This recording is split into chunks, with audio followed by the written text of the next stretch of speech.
of Stammers, who is, from what I understand, a very powerful politician in the establishment in the UK. But he's resigned, and the rumors are that Stammer could be resigning anytime this week. Some people are even saying he might resign today or tomorrow. I'm not sure. He's going to give some big speech, I think either this afternoon or tomorrow. And some people are thinking 50-50. The markets have it at 50-50 that he could be resigning. What are your thoughts? Well, first of all, let me just say that you're absolutely right. This is a combo of the Epstein-Mandelson curse and of the Zelensky curse. The Zelensky curse, by the way, has played a very, very big role in this. One of the reasons why Starmer is where he is because his popularity over the last 2 years, well, year and a half, since he was elected Prime Minister, has completely drained away. The reason it has completely drained away is because everybody can see that even as the economy collapses, even as the living standards continue to fall, even as things go from bad to worse in Britain, the Prime Minister, Keir Starmer, is mostly focused on Project Ukraine. People have become increasingly disillusioned and angry about this. We've discussed in previous programs how even his MPs, his parliamentary party, have recently taken to calling him Never Hear Keir. They can't speak to him very often because he's usually floating around. Let's get started. I'm sorry. Sorry for the late start. I've been on the phone. I've been making phone calls. So it looks like Railtown, just as I go on, is in the red, 0.004.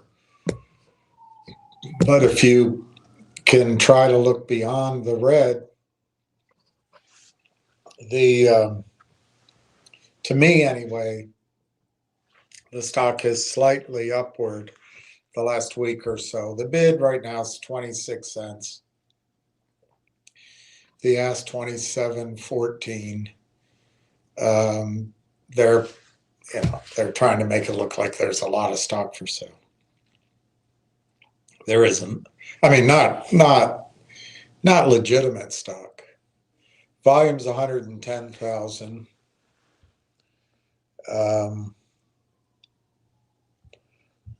And then I still have the same other stocks here on my little screen.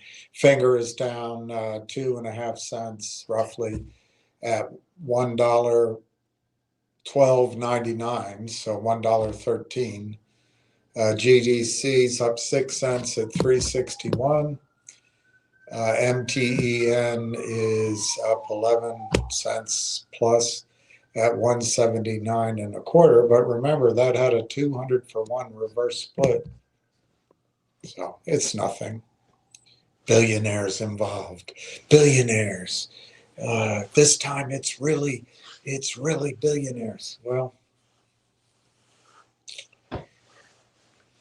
you know what's funny about whales? They only have a finite amount of money too. And it's a lot more, so they can get in a lot more trouble. But when this campaign of just selling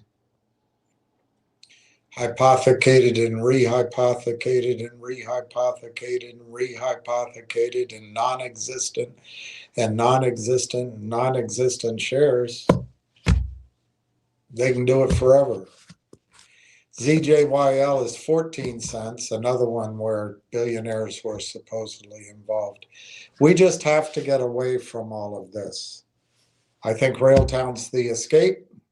And then once we're away, I think if you want to still play it, you can do it with a tiny percentage.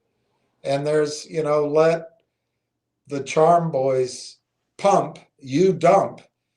You're not breaking the law. But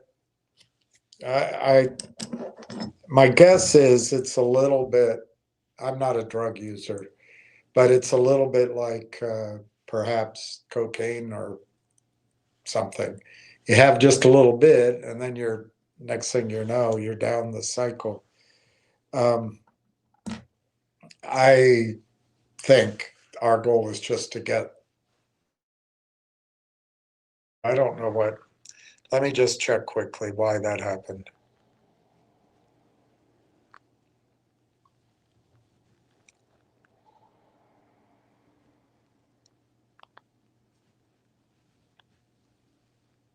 All right, that may, I don't know what that little box is for. Everything changes. I don't deal with change that well. Let me just see. All right, I guess it's working. I think we have a higher number than this. I wish I had looked it up because we'd be over. Anyway, I didn't do it. I think I have two positions to add to this, but we're basically at 17,700,000 shares, which is great. You know, maybe some people have dropped out, but 17,700,000 gives room for some people to drop out, and we still have a really big position. So that's congratulations to you. Man, there's only half an hour or so to go. I do have some things to go over with you. Ward sent a couple of interesting pieces, and I'm capable of doing a little research myself. Trying to think where else to get going. It looks like perhaps from the Epstein files, there's some fallout in the UK, and perhaps even here. I don't think I'm showing political bias, but I notice they constantly try to pull Trump in. And it seems to me Trump was trying to meet women, and he met his wife maybe in that scene. She seems to be a great person. She's as far as I can tell, a great mother and a highly educated woman, speaks several languages, elegant, and I don't know, seems to have a great son too, although he's tall. My gosh.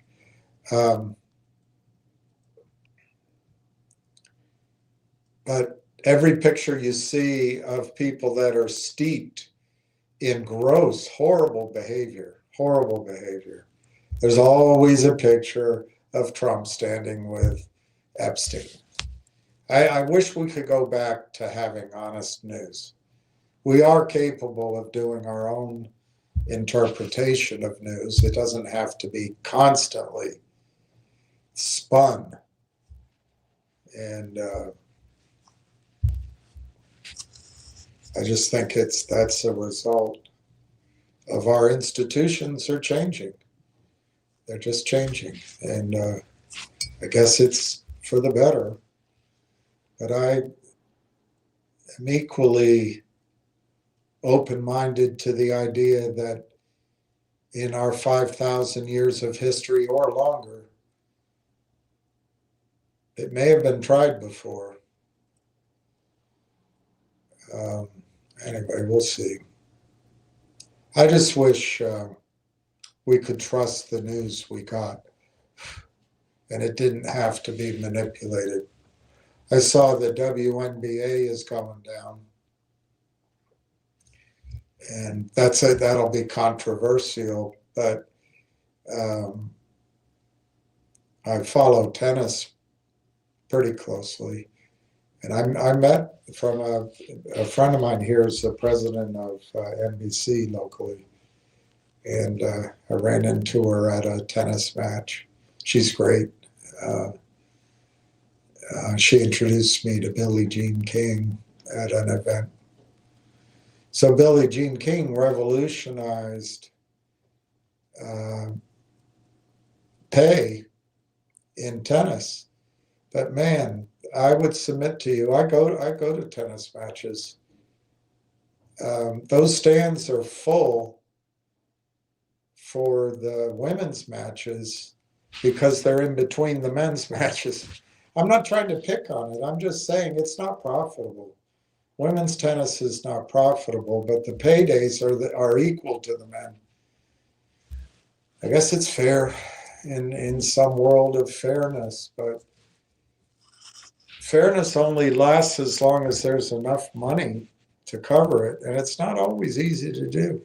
Anyway, I think that's what's happening with WNBA, which has been subsidized by men's revenue. I'm not trying to say women's basketball isn't fascinating and isn't exciting and women aren't as deserving and they aren't just great.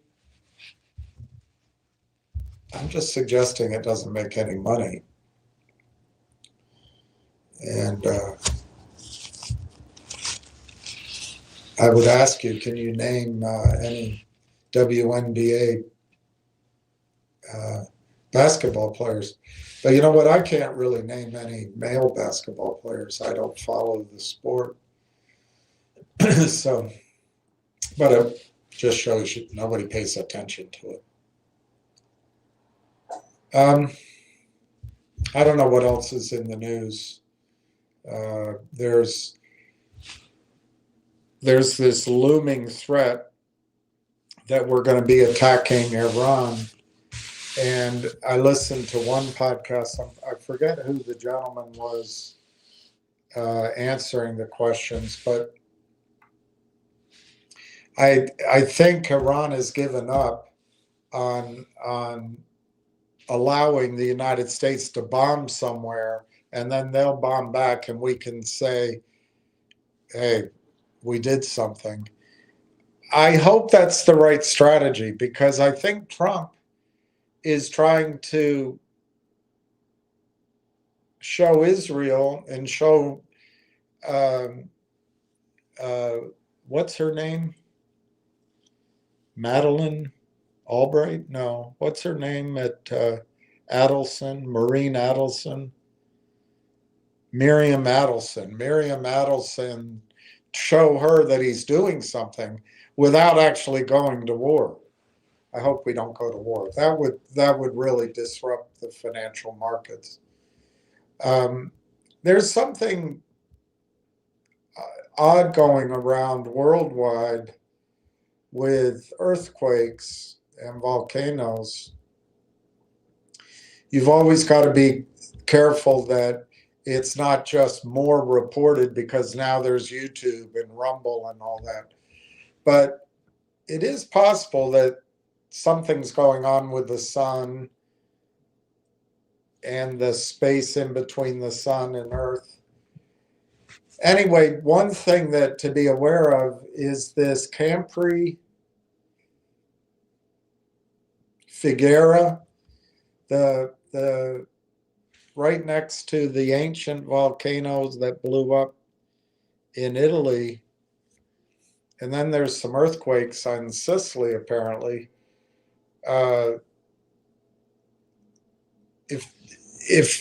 If Naples were to get under threat by something like that, I think that disrupts the financial markets too. But if there's an earthquake up near Palo Alto or Taiwan, that's going to really shake, rock and roll the markets. I don't know if Starmer, I don't think the WNBA is going to do anything to the markets, but I don't know if Starmer would do anything. But these various hotspots might cause financial disruption. I think it's BlackRock. It might be the other one. Is having trouble in some of their private capital, private equity loans. So that could be a source of trouble. But until then, I still think that the market, all of these pullbacks and pauses in the market are they're pauses on, I should type this up. This is silly to keep showing you this. But my target on the Dow is 70,000. That's higher than, I always go higher. S&P 10,000, NASDAQ 40,000. That's probably a little bit high. Russell, I don't know. I have 4,000, but could it go to 5,000? That would be a feat. But anyway, whatever it goes, I think we still have a lot higher to go in the stock market. It'll be extremely emotional. You're going to see a generation worth of returns in the markets in a matter of 90 days or 6 months. And if it happens, everyone's going to be bullish. The headlines are going to be unbelievable. Your emotions are going to be, I got to be in it, I got to be in it. Well, just remember some of the lessons we've learned in all these stocks. I listed a handful of things that might cause the market to crash in a magnificent way. But the final one is, if we get this blow off top, that in and of itself could set a sell-off that just feeds and feeds, and panic sets in. And I get the point that maybe this will all be delayed, but there's such a campaign to discredit Trump. Don't give him credit for anything. Any of his policies are awful. And,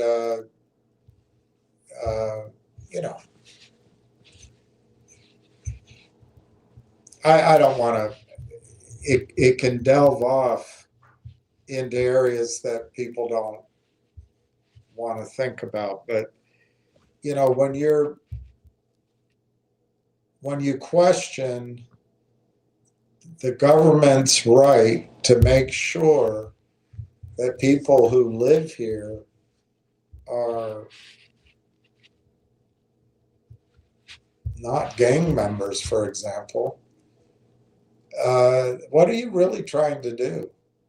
And who's going to defend when those gangs become powerful? But that's our new trust in just the top to bottom change in leadership in all of our institutions. I hope it works out.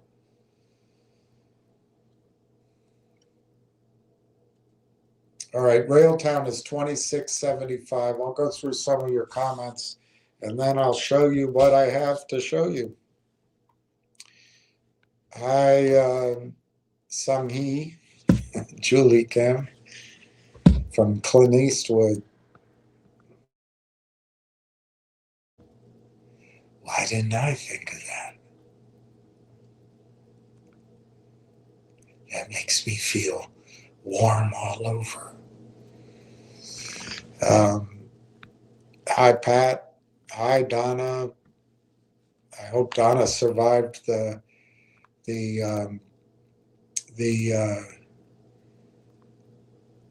well, I don't know if you're in Tampa, but apparently there was very cold weather down in Florida. I hope you survived it. CJ Yukon, sorry, that was it St. John's that upset you? Not you personally, upset.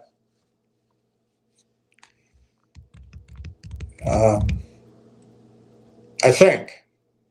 I could be wrong.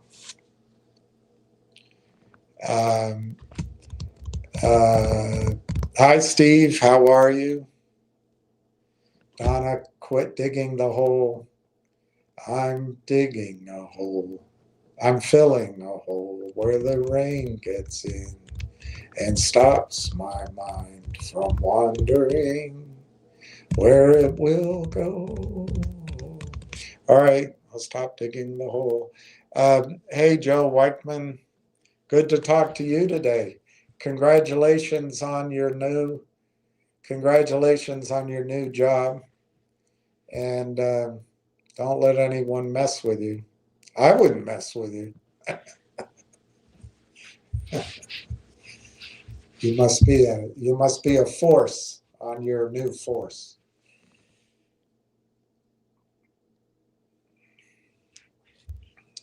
Hey, Silver Skyrocket, Red Pepperoni. The new Form 7 came out. Is that next bridge? Let me look. Where I will go.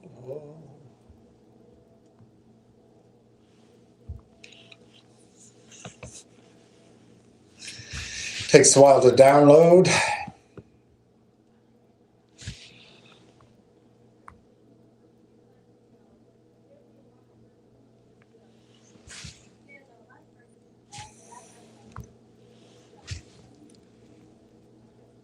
No, all right, so maybe you're talking on the SEC website. Let me look there.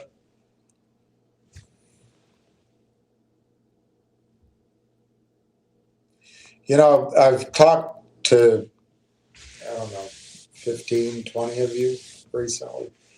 And what I'm amazed about is how much money has been lost in a couple of names like GTII and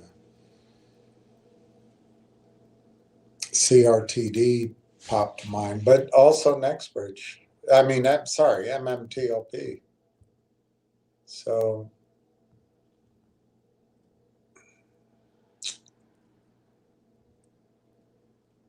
there it is. Okay, let's see if that's what you're talking. Oh, shoot. I hit the wrong January 7. I don't know what Form 7 you're talking about. Form 7.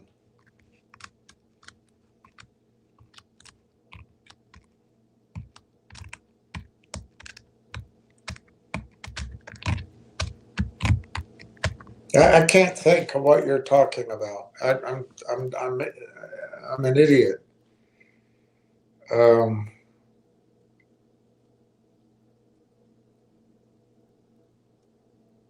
Oh, could you be talking about Railtown in Canada? Maybe that's what you're talking about. Let me look it up.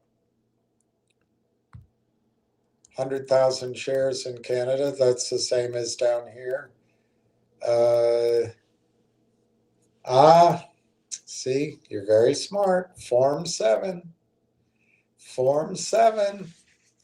All right. I didn't print it out, but I can read it to you guys.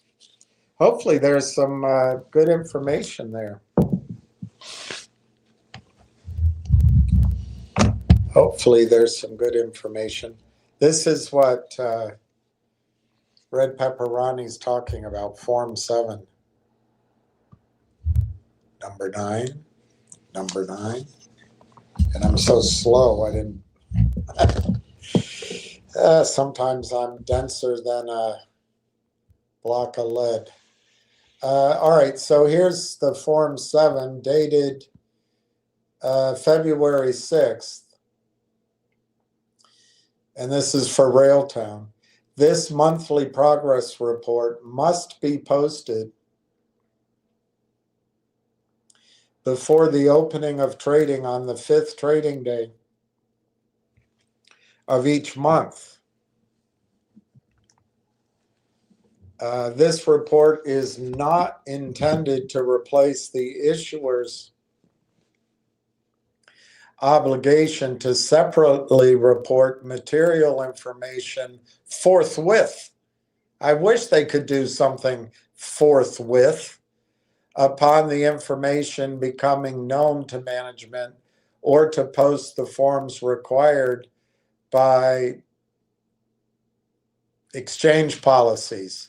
If material information became known and was reported during the preceding month to which this report relates, this report should refer to the material information. Wow, big statement.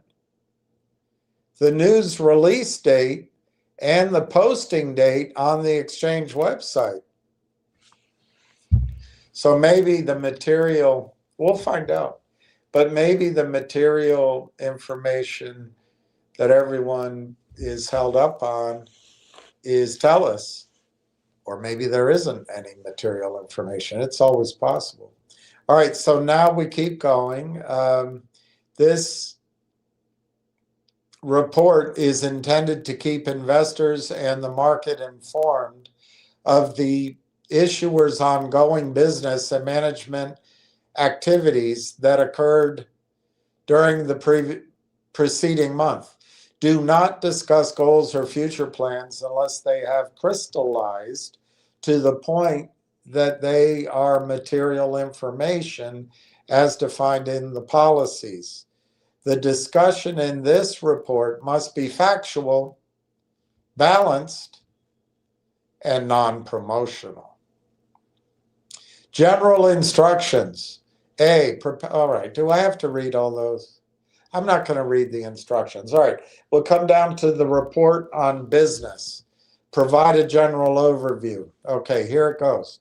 During the month of January, the team continued to add functionality to the platform by developing features and revamping marketing efforts.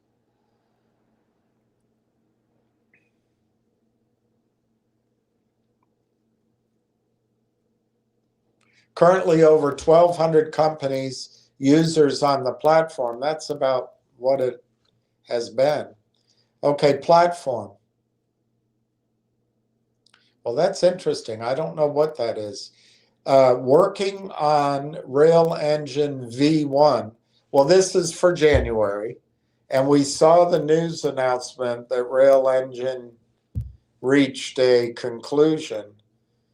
So I assume this is talking about January, working on Rail Engine 1. But I don't know what this is. Working on Milestone 2.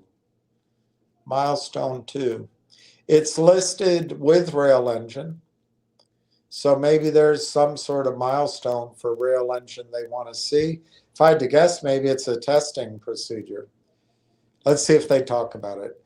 Next, Universal Retrieval and Ingestion Engine for RAG applications. I guess that's Rail Engine. Connect external data to large language models, no matter the source, using Railtown's Universal Retrieval Engine for LLMs to access unstructured data from any source. Build RAG applications on your user data. Railtown's Universal Retrieval Engine has pre-built connectors to ingest unstructured data from any source. Railtown Ingestion Pipeline allows devs to send data by event or in batch format and allows the team to run multiple cleaning and transformation steps to the data before it is saved in a unified database structure that will allow the team to interact and create RAG applications / automation on top of the data. Milestone 2 focuses on providing SDK for C # and Python. That Python's a developer language, to make it easy to integrate and build apps. Milestone 2 focuses on providing SDK for C # and Python to make it easy to integrate and build apps. Something new.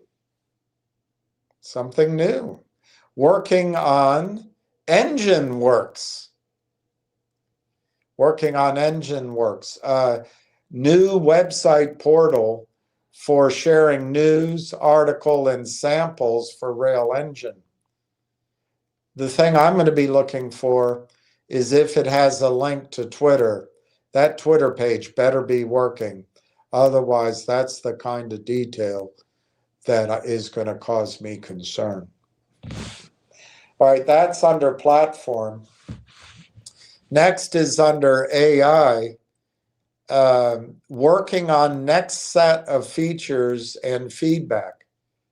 Well, I have some feedback for you, pal. Working on evaluation and testing support. Adding support for Rail Engine in Rail Tracks. Adding samples and code samples to make it easier to get started with framework. Framework is not capitalized, so I think he's talking about the whole suite. Launched with a D, launched Railworks, a new website portal for sharing news, article, and samples for rail tracks.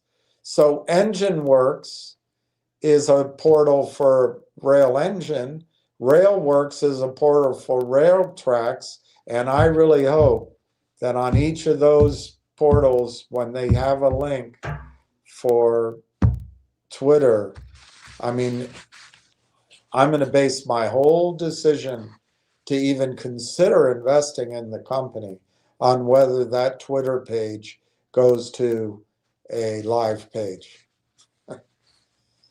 Of course, I'm being sarcastic.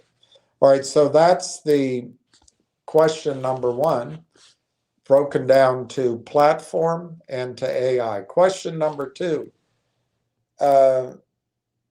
provide a general overview and discussion of the activities of management.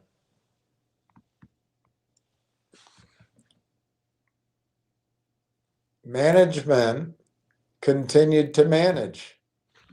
Management continued to exercise oversight over technical work and corporate matters. All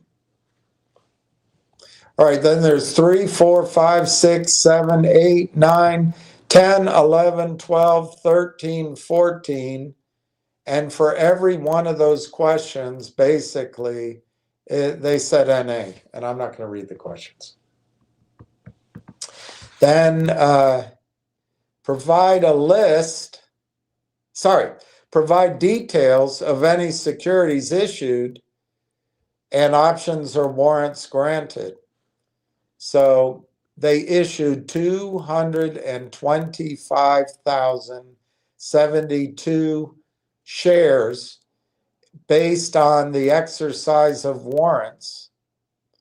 And that led to $62,800 in proceeds to the company to be used for general working capital purposes. It'd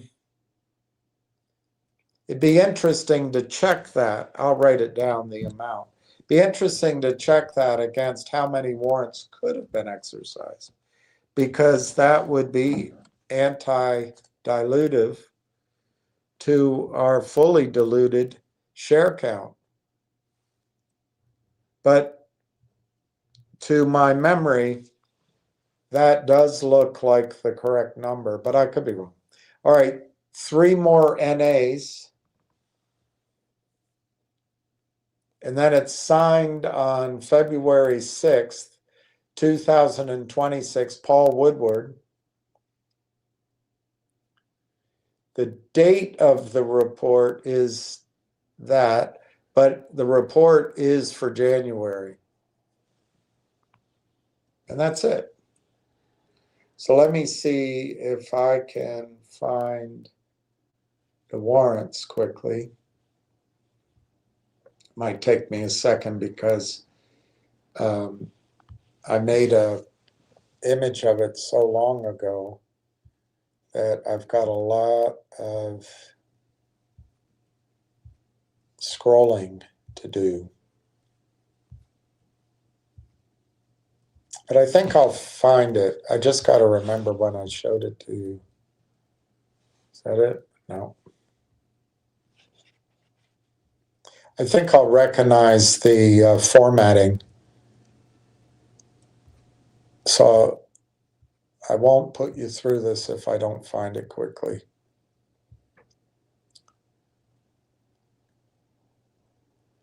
There's that whole thing on next bridge hydrocarbons.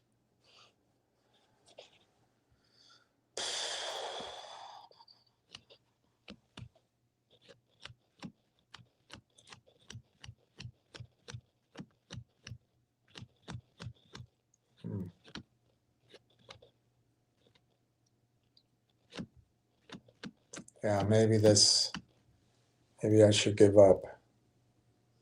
Maybe you should.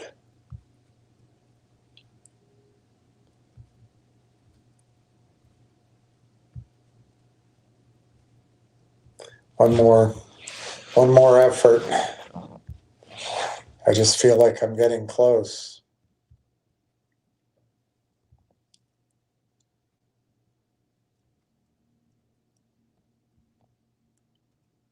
I've shown you the warrant list before. Here.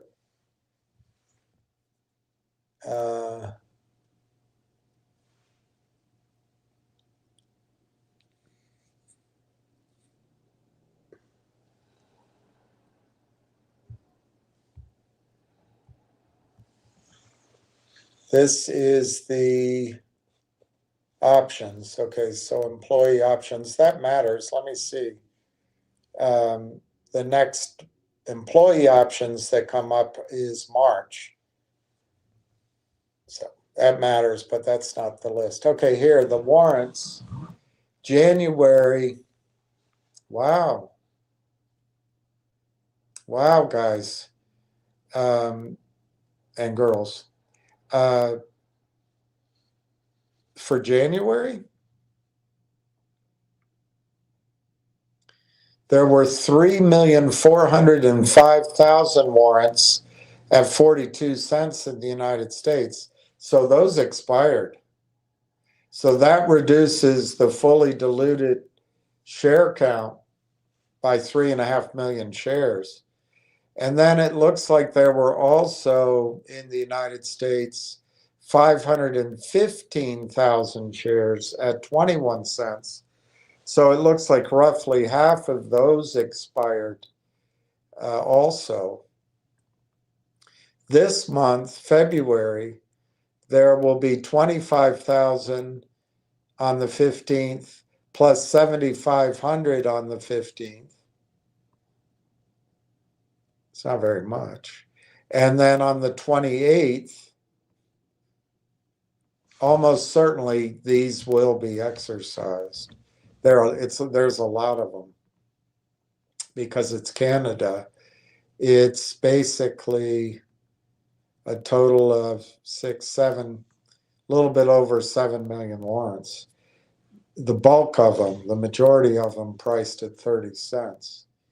So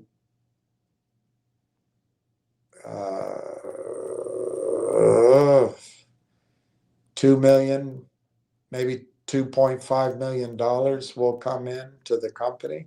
So that's good news. It doesn't dilute anything because it's already in the fully diluted share count. But I would say about $2.5 million is going to come in February. And then March 1, which is the day after February, probably another, I don't know, 200. So maybe it'll be close to 3 million by March, beginning of March, that comes in to the coffers. That'll be good for the company. Then the next time you worry about it is in June. And maybe by June 21st, we're singing a different song. All right, let me go to the quote. We got 2 minutes to go.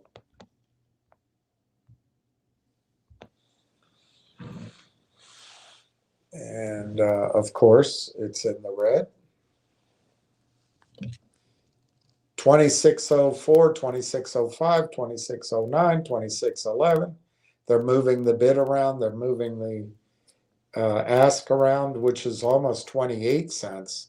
It's 27.65 now. It was higher, but they're trying to show you that there's a whole lot of shaking going on, but nothing is really crossing.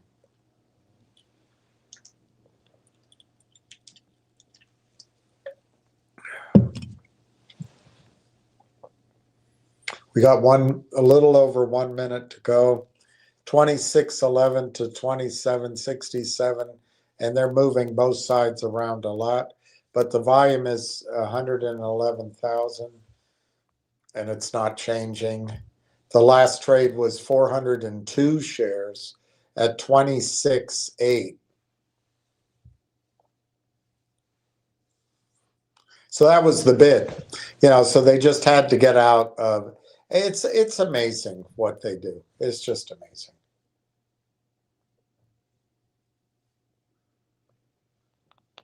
They always need to get the lowest price possible.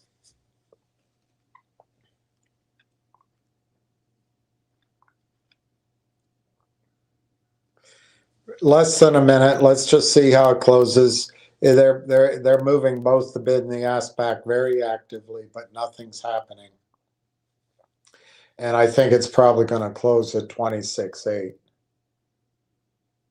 And it'll be in the red. So yeah, that's what it is. So your mood is going to be, oh, it's another bad day. I'm not picking on any one of you, but the fact is the ask is 27.8, which is almost 28 cents. Now they put it at 30 cents.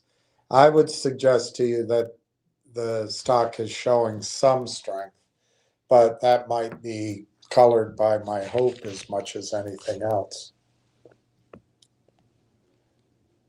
E. Belanger, more cash cows in the portfolio. All right. That's how to do it.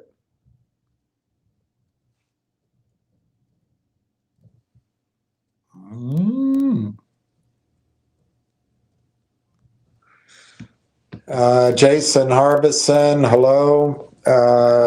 Jason, he says hi to the team. C. J. Yukon, yes. Better now than in the tournament. So do you think Yukon can win the whole tournament?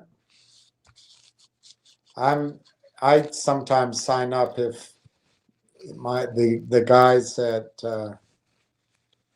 my old office or I guess from school, if they remember to include me, I sometimes sign up for the March Madness pool. Sometimes I do okay. Other times I get blown out of the water. I have no idea what I'm doing. But I notice one of the key things is to pick, the people that are going to go all the way. So I look forward to it. Here's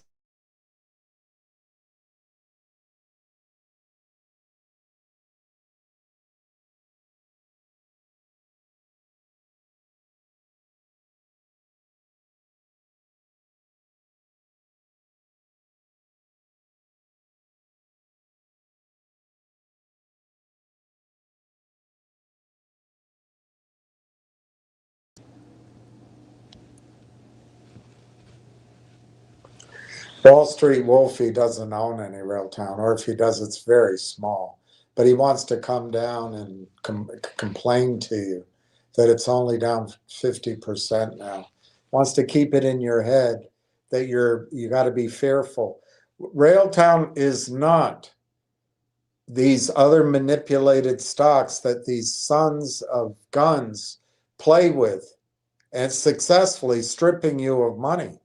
Railtown's not that. So ignore Wall Street Wolfie. He's full of crap, and I'm going to ignore him. Railtown Form 7. Yeah, I found it. Silver skyrockets at night. Had to hop off. Sorry about the confusion. No, I'm the one that didn't figure it out. I didn't figure out. Donna says, I think I read Telus is releasing company shares information bomb. There is something I saw on Telus, but let me look, Donna, if there's some new news during the day. There was something I wanted to show you. Right now I can't remember. I made a copy. Oh, they've got this Spectrum license. I guess that matters. I'm not sure how it affects us, though. They have the renewable energy. I didn't focus on that, but I think that's a big part of why people might go to this data center. Rogers, Bell, or TELUS, who ranks as the fastest internet provider in Canada? Let's see what it says if I can get in there. This just came out an hour ago. Rogers, TELUS, or Bell Internet.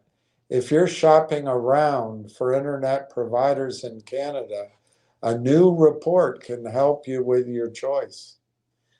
Ookla recently released its speed test connectivity report revealing the performance of Canadian telecom giants' mobile and fixed networks.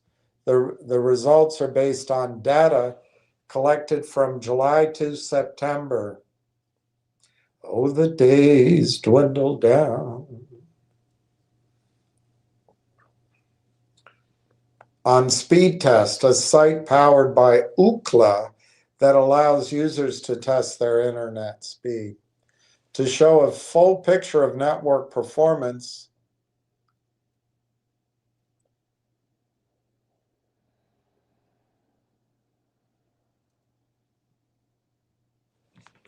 in each market, our reports are informed by millions of daily consumer initial, blah, blah, blah, blah. Can we just get to the point? All right. A lot of Canadians are working from home. Based on Ookla's data, Bell Pure Fiber had the best fixed network among all internet providers in Canada at 85.27. TELUS followed closely behind with a score of 84.51, while Rogers lagged a little farther back at 81.99. And it looks like there's Bell Pure Fiber, TELUS Pure Fiber, Rogers, Cogeco, Videotron, and Bell Internet are the top ones. Bell Pure Fiber also ranked first for the fastest fixed internet service provider. TELUS took second place. Bell's score was 77.45. TELUS was second place at 76.14. Rogers third at 71.47. And the best mobile network again went to Bell, 69.99. TELUS was second at 67.88, and Rogers 65.35. But there was no clear winner for best mobile network. When it came to the fastest, Bell came out on top again. I'm starting to dislike this Bell. No, I'm just kidding. They had 107.51 Mbps. TELUS was next at 101.95 Mbps, and whatever. It just goes from there. TELUS did take first place for best mobile network consistency. They got that going for them. Rogers placed first for best 5G availability in certain parts of Canada. No, in Canada. Rogers also led for the best mobile video experience. And there you go. So that's the news I saw. You could be right, Donna. Their news circles through.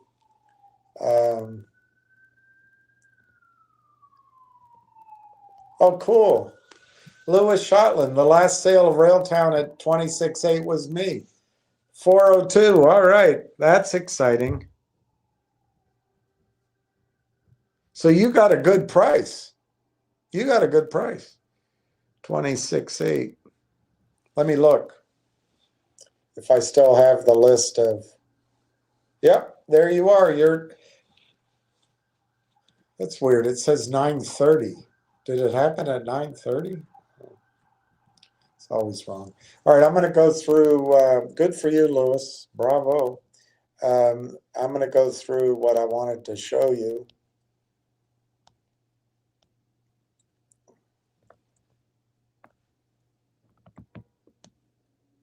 It'll chill you to the bone.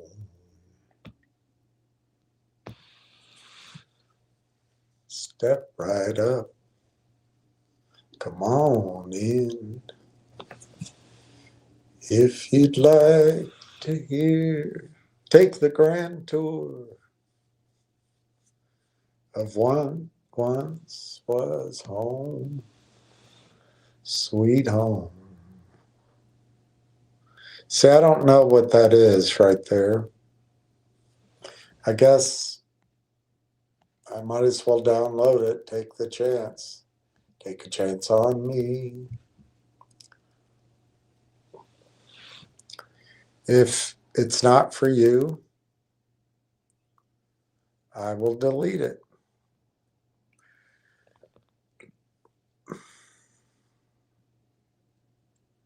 Let me make sure though first, because it might be somebody's financial information. Let me just make sure.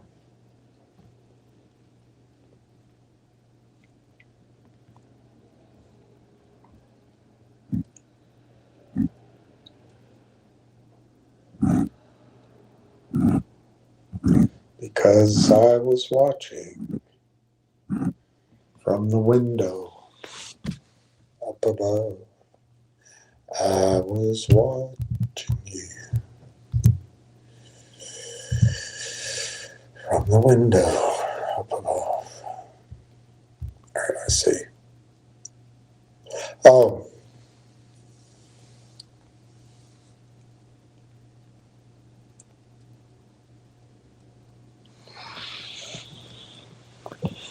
I can't remember if I showed you this before. This came from one of you guys.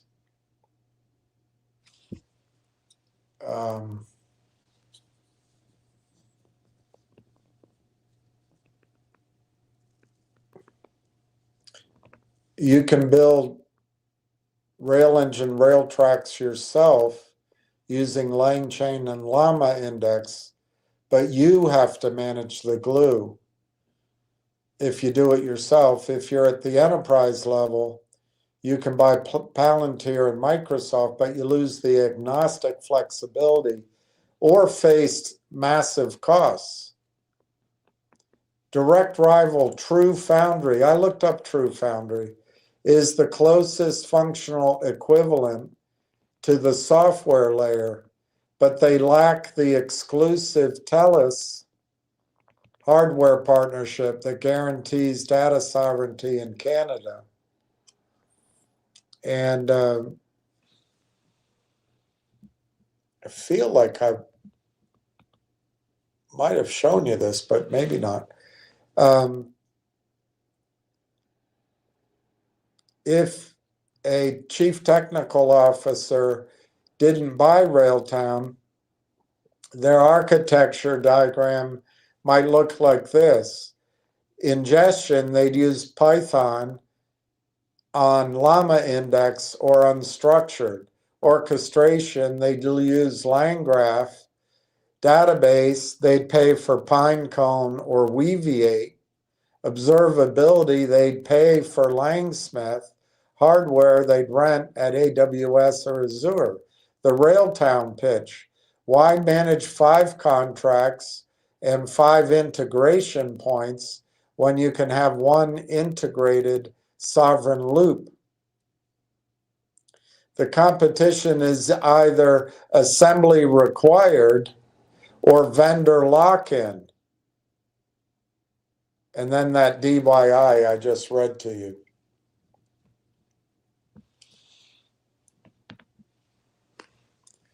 All right, this comes from Ward. Let me just quickly check something because I thought I found information related to that. No, I guess I didn't. I didn't pursue it. All right, let me show you what Ward has to say.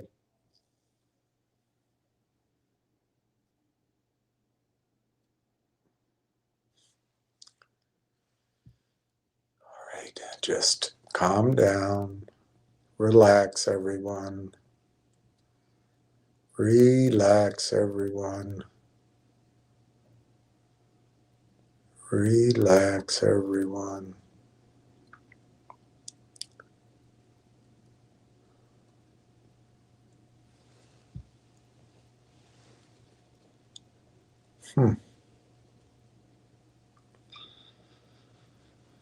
I can't find what I want.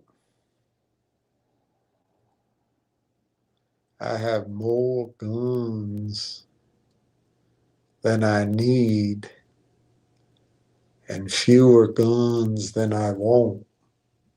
All right, here we go. So Ward sent me this talking about the AI race. What kind of premiums are big tech companies paying for startup companies with disruptive technology? Answer came back, big tech is routinely paying high premiums for AI and other disruptive startups in 2025-2026. But the structure is usually revenue multiple plus strategic kicker, rather than a simple flat percentage above last valuation. Typical ranges. Late stage AI startups commonly trade at roughly 25 to 30x. And that's kind of where that 25 range is kind of where I've settled in when I come up with revenue targets. Sometimes I use 30 or 35, but I don't use the 40, 50, 70, 100 anymore. Not because it couldn't happen, but just to tamp it down a bit. Late stage AI startups commonly trade at roughly 25, 30 enterprise value over revenue in financings, with top tier Gen AI and infrastructure names stretching that to 40 and 50x. And some outliers are higher. For full acquisitions, observed deal multiples for strong AI businesses still often land in the mid-teens to the low 30s revenue multiples range, especially for infrastructure and moat plays. Compared with traditional SaaS, this implies a structural AI premium of roughly 3 to 5 times on the multiple itself. When people talk premium in M&A, they usually mean the uplift versus either the last private round or the undisturbed share price.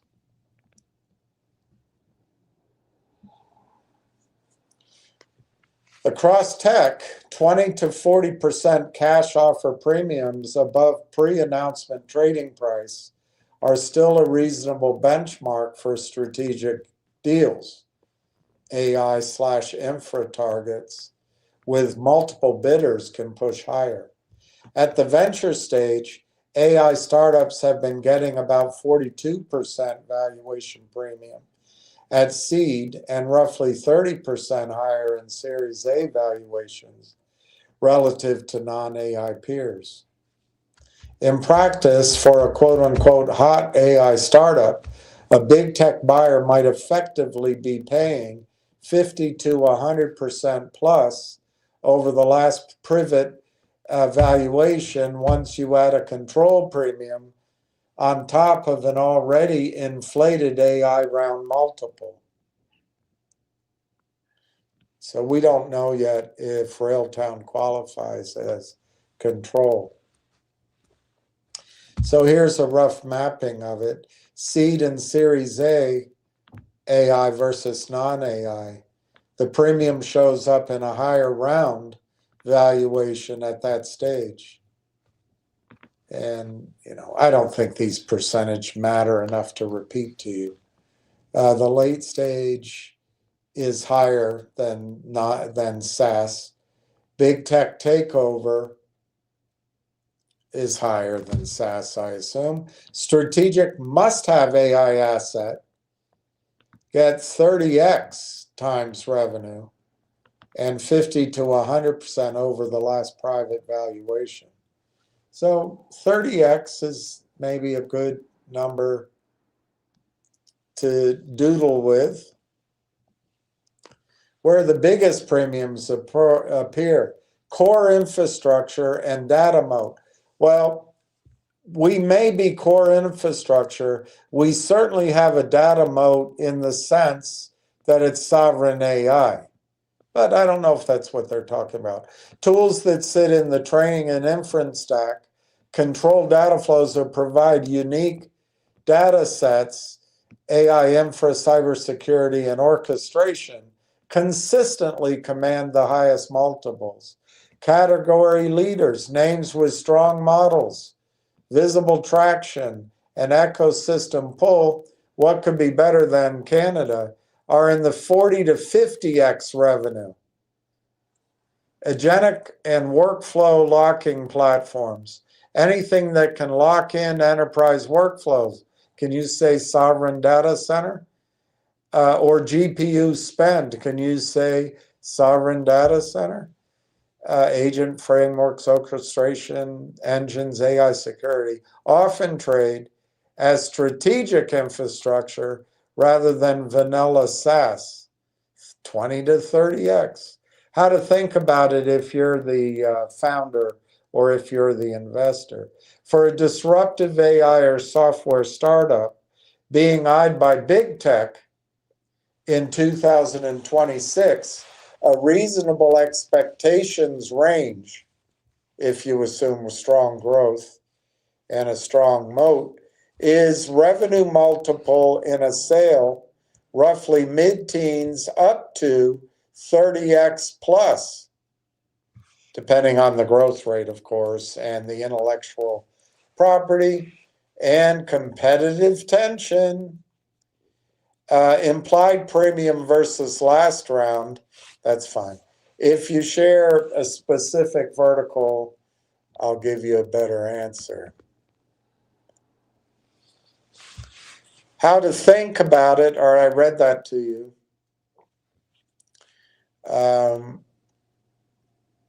Yes, the premium data directly encompasses disruptive software infrastructure companies, which often command some of the highest multiples in AI merger and acquisitions because of their strategic fit in big tech stocks. So you got that going for you. It's good to have total consciousness. AI software infrastructure, including orchestration, data platforms, ML ops, and tooling,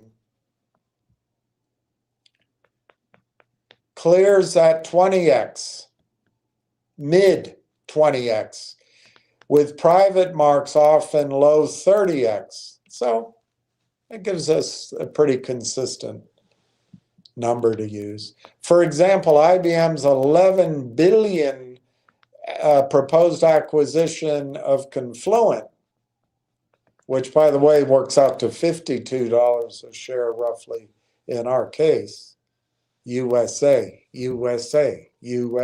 dollars. So you compare it to other AI categories. Core AI infrastructure orchestration, that is Railtown data platforms. Mid-20s, 30x plus.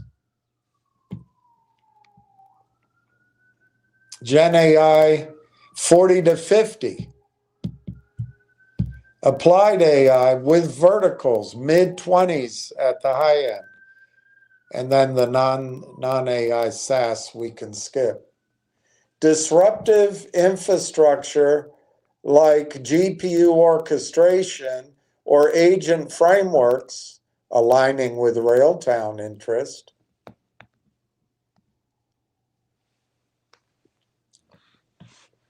Fits top tier, often layering 20 to 40% control premiums. Anyway, those percentages are meaningless, but I would go with top tier. I'd say 30, 35x. Top disruptive AI infrastructure startups in 2026 focus on core enablers like model deployment, data orchestration, GPU optimization, and scalable inference stacks, which align directly with the high premium categories discussed earlier. Leading players, Silicon Flow, Aramco Flow, Hugging Face, Cribble,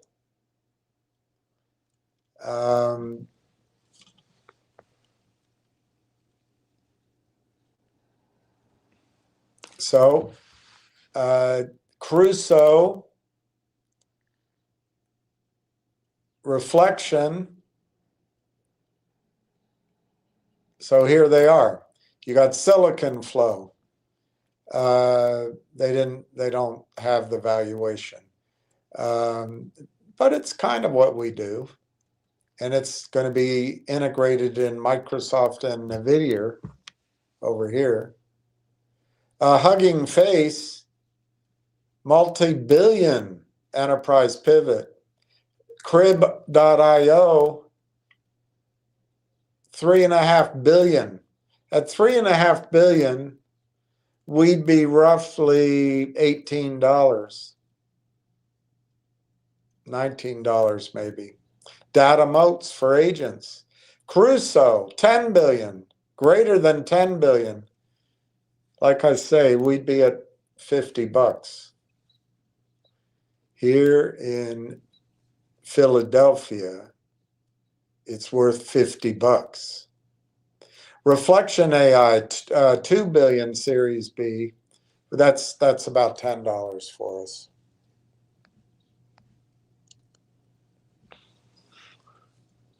These firms command 20 to 30x multiples because of their role in reducing big tech's AI capex and workflow friction. They save money. Yes, Railtown AI aligns perfectly with the disruptive AI infrastructure category, particularly in agentic orchestration and data center tooling that commands high acquisition premiums. Railtown's Rail Engine and Conductor platforms target GPU optimized workflows, enterprise compliance, and real-time agent orchestration. Core infrastructure plays, these are Rail Engine and Conductor, which mirror Crib.io or Silicon Flow, even flow, in strategic value. These features deliver 20 to blah, blah. All right, I should read that. These features deliver 20 to 30% data center cost savings, positioning Railtown for mid-20s to over 30x multiples from hyperscalers like Microsoft, NVIDIA, or CoreWeave equivalents.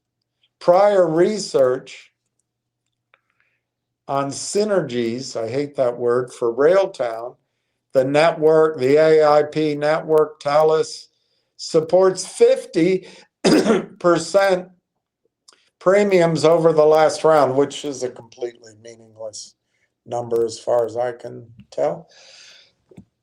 So Crib.io is observability moat. We have that. Silicon flow, latency and cost reduction. We have that.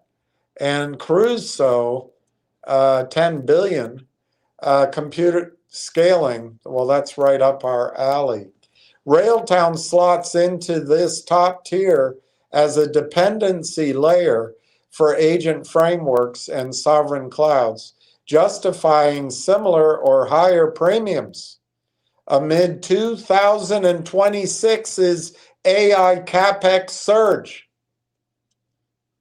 Corey Brandolini is driving the company's growth rather than positioning Railtown for an outbound buyout. I don't know that he's going to be able to control that, by the way. Once revenues become clear, he may not have that much say-so on that buyout experience. Let's see if anything's happening in the noise, in the news. I don't know. I don't even know who Savannah Guthrie is.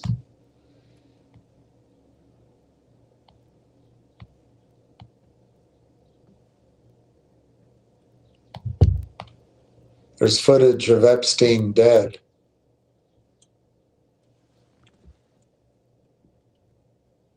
Jutta Leerdam wins the speed skating gold.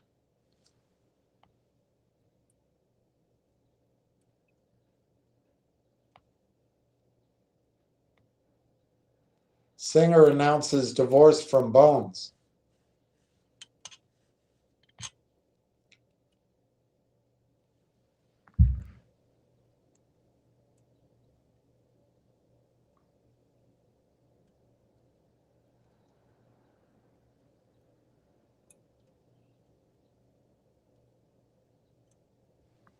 All right, there's not a lot of news that's worth going over.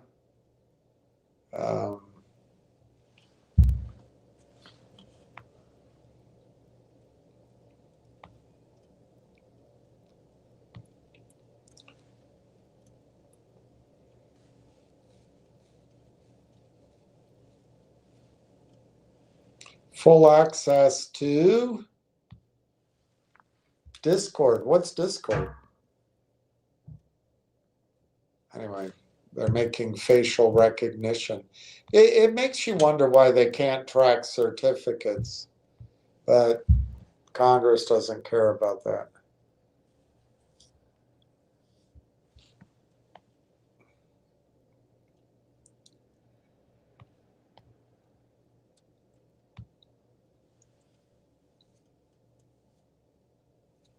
All right.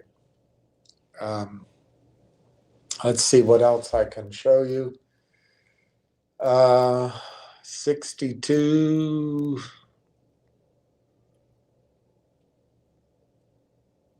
$17, I think, is it.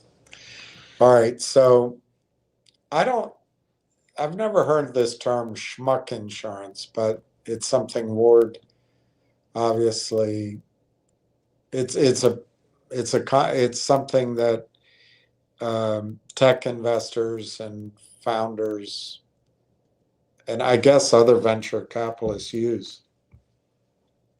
So schmuck insurance, jerk insurance, is an M&A structure where sellers retain a small equity stake, 3 to 5%.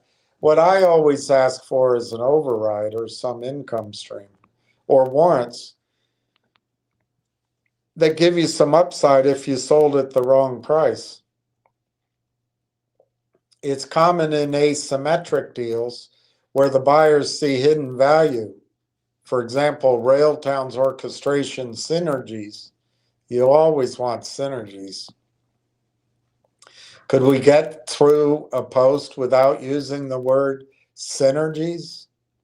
Letting sellers share in post-acquisition gains without control. No public signals. He is bullish on independent growth because of all the news we know. A schmuck insurance scenario with a hyperscaler, Brandolini could feasibly retain 5% equity while cashing out most of the company at premium valuations. So it's an interesting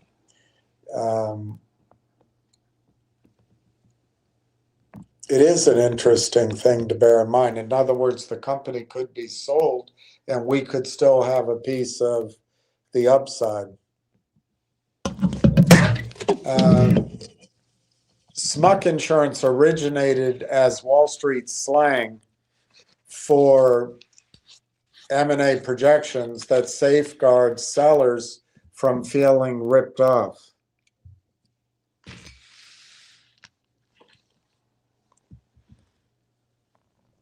It's a Yiddish slang for fool. Gained traction in the 2010s for real estate recoveries and startup exits. Private equity firms use it in roll-ups, 5% warrants, startup acqui-hires. I hope they don't do an acqui-hire here. High premium deals. The structure fits Railtown's profile, strategic infra asset, where Brandolini could negotiate 5% retention in a hyperscaler deal. Standard for founder-led exits in the AI race.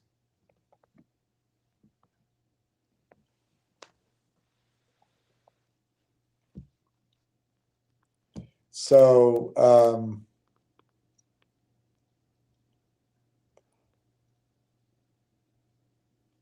schmuck insurance for VCs protects against regret over early exits or valuation shifts.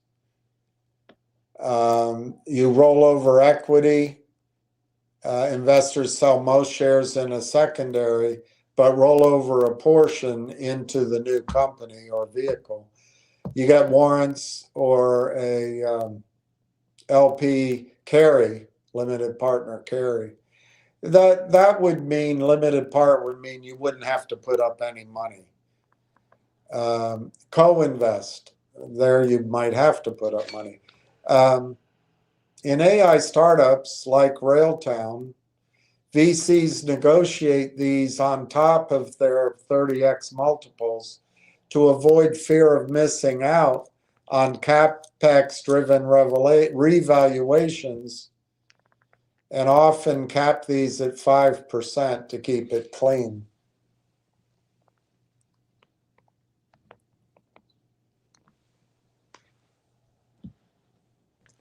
All right, that you don't, that's something I was looking up for the project I'm working on. Okay, Donna, this is the news I saw on TELUS this morning. TELUS LSpark partnered to give Canadian startups access to sovereign AI supercomputer. This might be the begin. This feels like starting to get things in motion. This might be starting to thaw the news flow at TELUS. TELUS and LSpark partner to give Canadian startups access to sovereign AI supercomputer. TELUS and LSpark announced a new partnership to provide Canadian startups and innovators with access to the sovereign TELUS AI Factory, Canada's fastest and most powerful supercomputer, addressing a critical barrier facing Canadian AI startups access to high-performance compute infrastructure without relocating or building on foreign platforms. This collaboration marks a significant step forward in enabling Canada's startup and innovation ecosystem by providing them access to the same enterprise-grade computing infrastructure available to large institutions.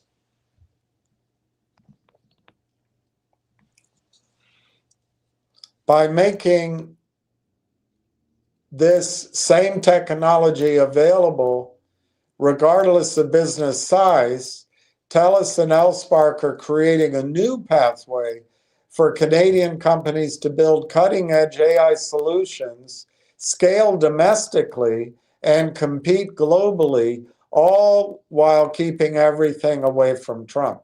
As Canada's leading corporate accelerator partner, LSpark connects high-potential startups and growing companies with enterprise partners and the resources necessary to thrive in today's competitive market.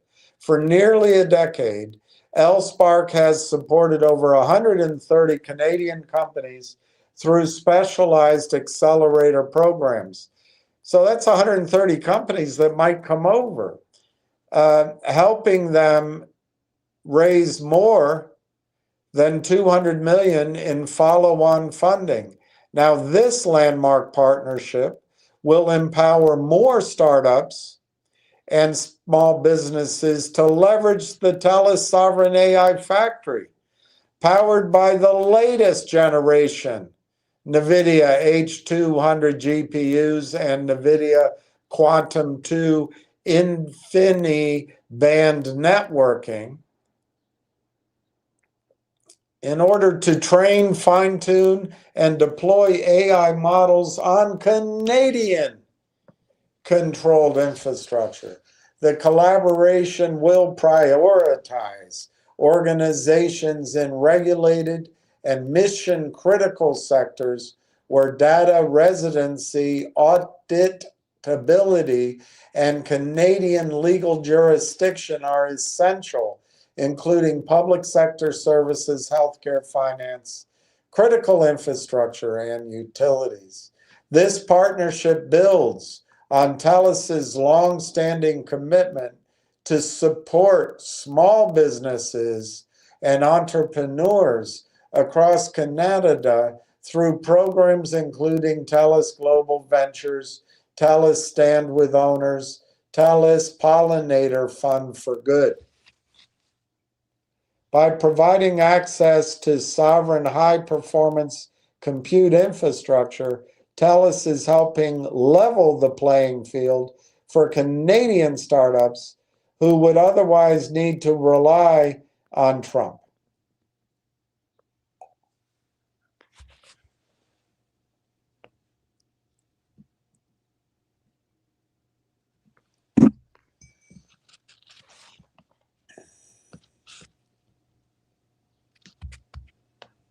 TELUS plans to expand AI startup access through additional partnerships with accelerators.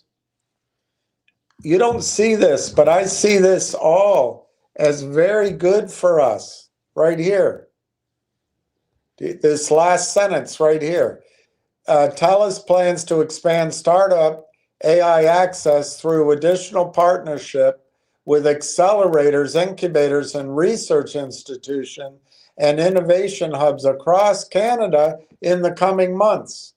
I wish it said in the coming days, but that's pretty. I think there's a thaw now in the movement.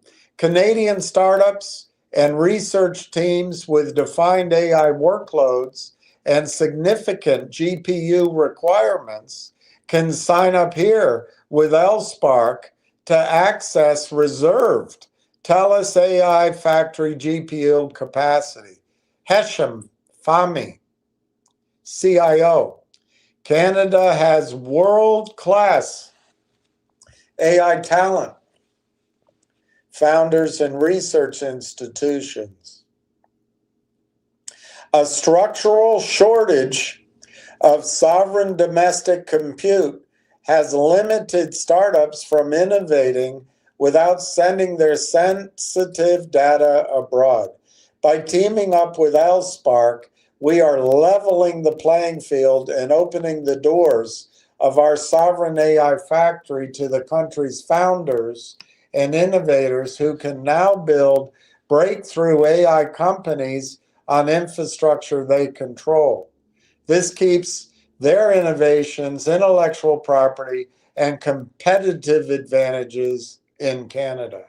That's how we build our country's next generation of AI leaders, kickstarting a new wave of innovation which will fuel economic growth and unlock billions in potential for Canada. Leo Lax, kneel before Zod. Founders and researchers across Canada are hitting the same wall. They have ambitious AI roadmaps, but limited access to the compute they need for speed. This partnership connects them directly to Canada's most powerful sovereign AI platform at the exact moment when access to scalable, compliant GPU infrastructure will decide who leads in the next wave of AI innovation. I think it's pretty powerful news. All right, now we move on to my questions. And you'll see here, I said, no, I don't agree with this assessment by Perplexity. I'm perplexed by this assessment. Compute is structurally tight and likely to remain so, but the near-term pattern is scarce yet slowly normalizing, not a straight line spike. I don't agree with that. I also don't agree that it's going to be a straight line spike.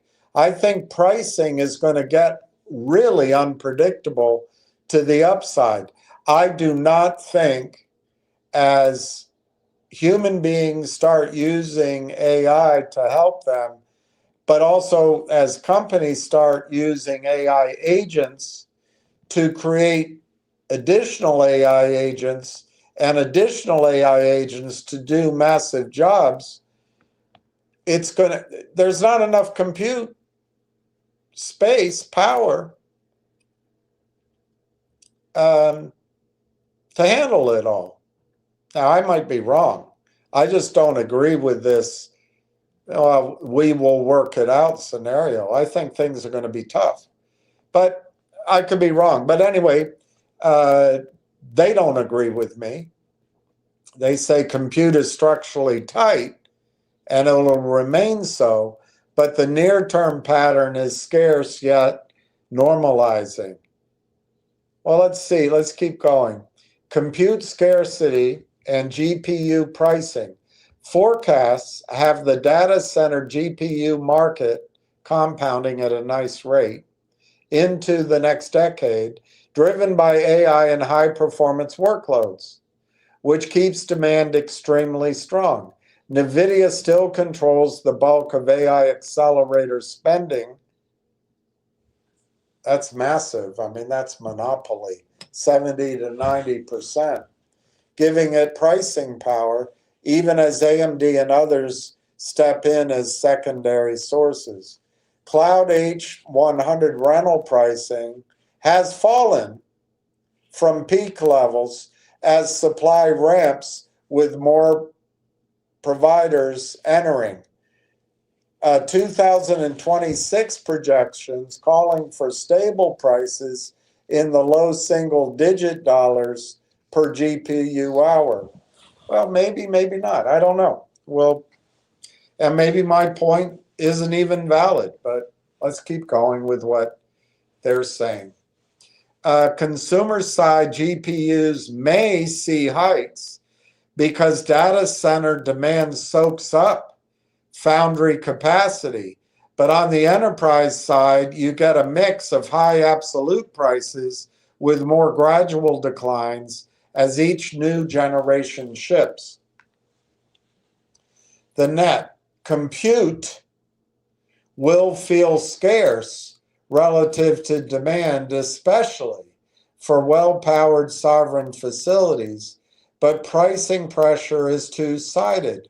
Hyper demand supports high levels, while competition and manufacturing scale caps outright spikes. Well, we'll see about that. We'll see if they can build these, get the approvals and the energy and the chips and the compute power lined up. We'll see. We'll see. So what are the implications?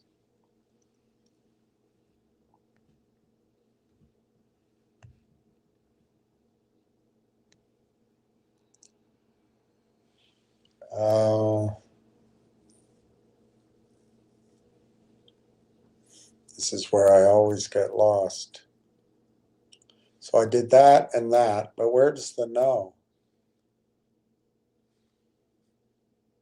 Oh, there's the no. All right, so let me take these down. It might be repetitive. I can just delete it if it is.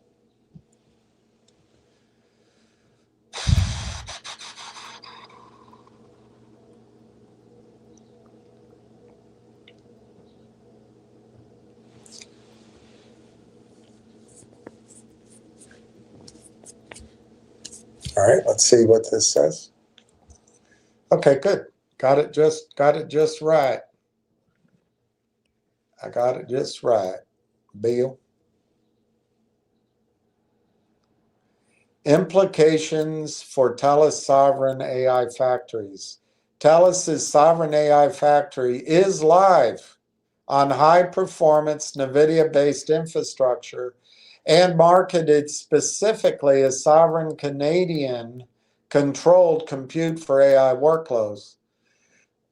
When demand outruns total data center build-out, power, land, grid connection, chips are all limiting factors.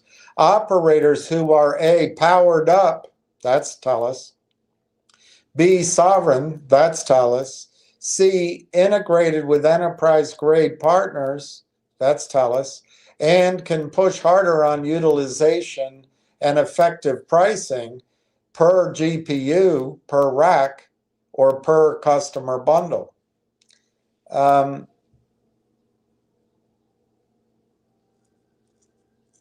don't know what they mean by push harder, which direction they're talking about. TELUS positions these factories as high-value security and sovereign-driven offerings for Canadian enterprises and public sector clients, which are less sensitive and more capacity compliance sensitive than generic cloud buyers. That tilts the mix towards stronger pricing power if broader compute tightness persists. You were see, now they tell me I'm basically right. Swell. You were basically right that, quote, already built sovereign NVIDIA stacked, unquote, I might have written it that way, data centers get a relative advantage when everyone else is in a multi-year queue for power, chips, and grid hookups. That was my question. Finally, they give me some credit for the question. So what's the flow through to Railtown? Official material describes Railtown as providing agentic software development through AI orchestration and observability tools deployed through TELUS's sovereign AI factory. And they highlight the word through, to Canadian software teams and companies. That collaboration is explicitly about using TELUS Compute plus Railtown's agentic stack to help developers build, deploy, and monitor AI agents on sovereign infrastructure, implying that TELUS fills capacity with AI heavy workloads, as that happens, Railtown's platform becomes a natural part of the usage, the usage.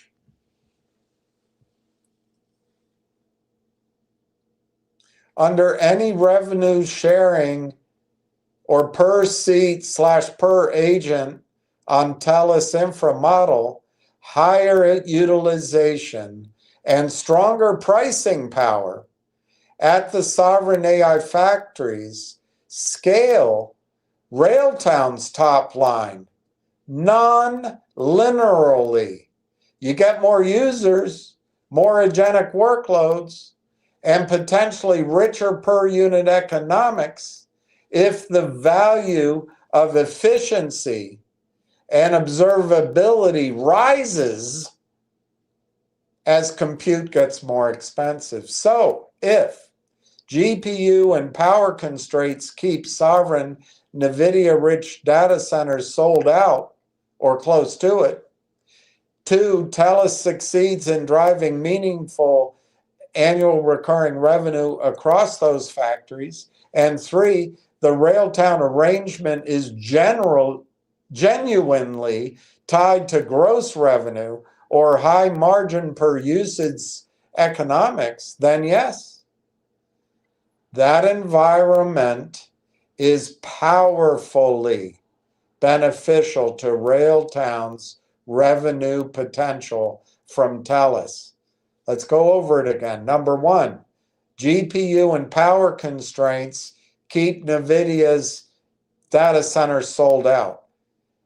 2, TELUS drives revenue to these factories that they have. And 3, the agreement with Railtown is genuinely tied to gross revenue with a high margin per usage. Then yes, that environment is powerfully beneficial to Railtown's revenue potential from TELUS, both by lifting the size of the pool, the revenue at TELUS, and the value of Railtown's orchestration layer, because it saves on costs and it increases productivity and improves or guarantees compliance. The main caveats are execution and share. The thesis depends on execution and the revenue share. It depends on TELUS actually filling those facilities with high-value AI workloads and Railtown securing, retaining a meaningful economic slice. But the macro, tight compute, strong sovereign demand, hyperscaler overbuild risk leans in favor of frameworks that make expensive GPUs more productive. I don't know what they mean by hyperscaler overbuild risk. That my point is there's going to be a lag till they get to that point. They may never overbuild, particularly if there's not enough energy. All right, here was my question. Assuming over the next 3 years there is more demand for compute, what an awful word, and GPUs than supply, and assuming supply is inelastic, I think prices for use of data centers could spike. You seem to think that everything's under control. Okay, but if the cost of compute leaped, would Railtown's platform and any tools like it become more important, more critical, as an efficiency expert almost? Answer, yes. In a world where compute prices spike because demand for GPUs and data centers far exceed inelastic supply, platforms like Railtown's become more important, not less, precisely as efficiency and control layers. What happens if compute costs leap? AI workloads are already 5 to 10 times more expensive than traditional analytics because of GPU intensity and data movement. And analysts expect ongoing price pressures as demand outruns capacity. Shortages in GPUs and memory are forecast to push cloud and on-premises AI infra prices higher over the next 2 years before any real relief, which might not come, with expectations of increases. When demand outstrips supply, infra analysts explicitly predict higher cloud prices and a shift in enterprise focus toward FinOps, observability, and orchestration tools to manage AI tax on cloud budgets.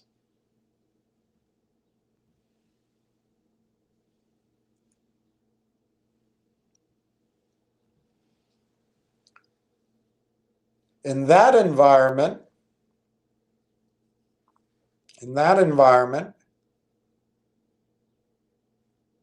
who can reduce GPU time, failed runs, or bloated token usage becomes strategically central.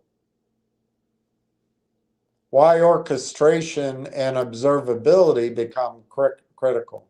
Cost optimization research highlights that the big levers are better utilization, better scheduling, better consolidation, better GPU sharing. The big levers are better performance per dollar. The big levers are better predictive allocation. Exactly the domain of orchestration and observability frameworks. Hybrid and multi-cloud orchestration with features like GPU fractioning, auto-scaling, and intelligent placement can cut compute spend by tens of percents, by 40 to 70%. 40 to 70% in cutting costs in some orchestration case studies. As infra prices rise, enterprises accelerate adoption of tools that right-size workloads and choose cheaper capacity without manual tuning. Tools that avoid idle GPUs and over-provisioning. Tools that catch runaway agents / models early before they burn the budget. Tools that provide granular visibility per agent, per workflow, costs, per performance. So a quote-unquote efficiency expert layer doesn't get de-emphasized when compute is expensive. It becomes part of the necessary stack to justify AI at all, where Railtown specifically fits. Railtown positions itself as building agentic frameworks and observability tools to help businesses efficiently build, deploy, and manage AI-driven solutions.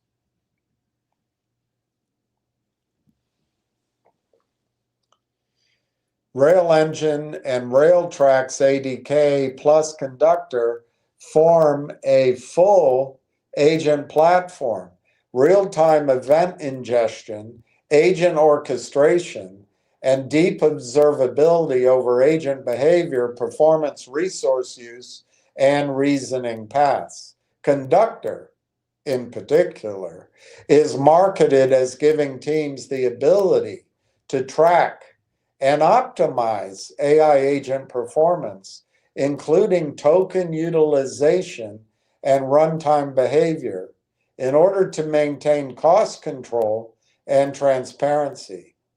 External analysis of Lang tracks, I think they mean rail tracks, by the way, emphasizes that Railtown's, quote, agentic architecture is designed to offload low-level execution to agents and focus humans on high-value work, which inherently targets productivity and scalability under resource constraints. Translate that into a high-cost compute regime. Every agent call, token, and GPU minute is more expensive. So, therefore, observability and optimization around those calls, tokens, GPUs becomes economically critical. Enterprises will pay for tools that can lower effective compute bills, better utilization, fewer failed runs, more efficient workflows. They will pay for those tools more readily when those bills are inflating. At sovereign or premium data centers, like Thales factories, where raw capacity is constrained and priced accordingly, a framework that makes each GPU hour generate more useful work increases, both customer return on investment and the data center's ability to sell value-based services increase.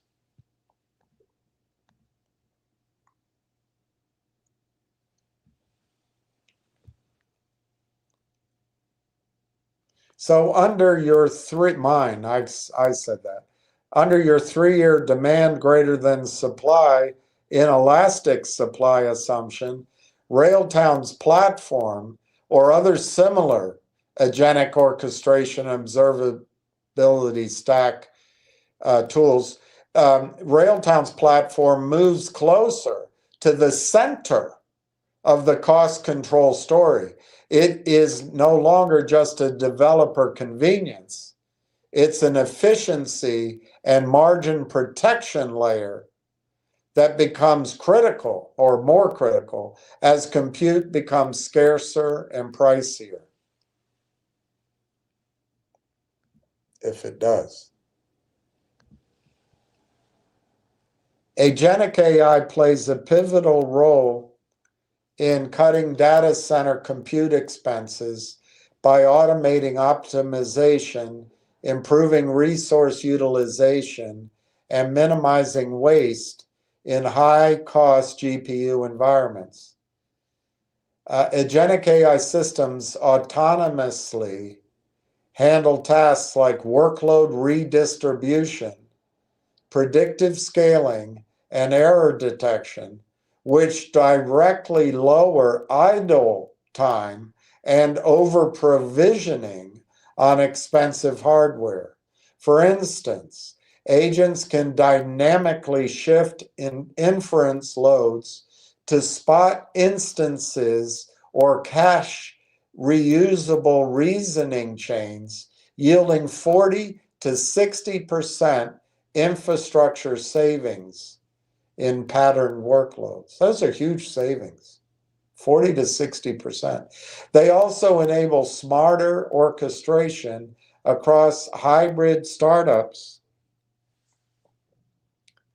right-sizing models per task to avoid running large language models on simple jobs while monitoring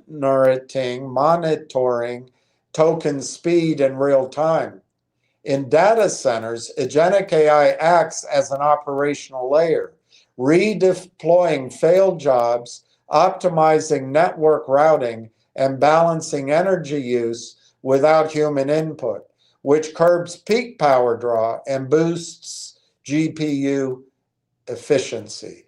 This creates a feedback loop where agents not only consume compute, but also manage it, turning infrastructure into a self-optimizing system that handles spikes in cost 24/7. Beyond raw infrastructure software, agentic frameworks reduce overall compute demand by automating low-value processes, cutting rework, by catching errors early, and streamlining agent pipelines, which compound savings as inference scales.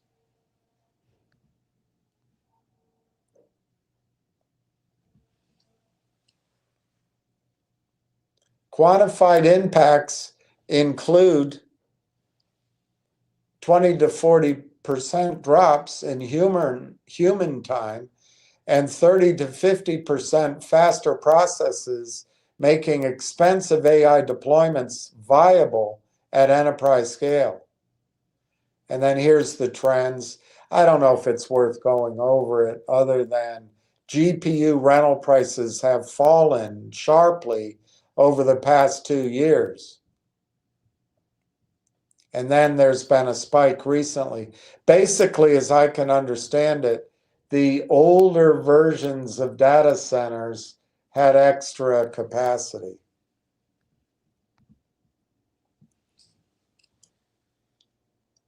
And it has declined. So here's the summary. Prices crashed because NVIDIA increased production.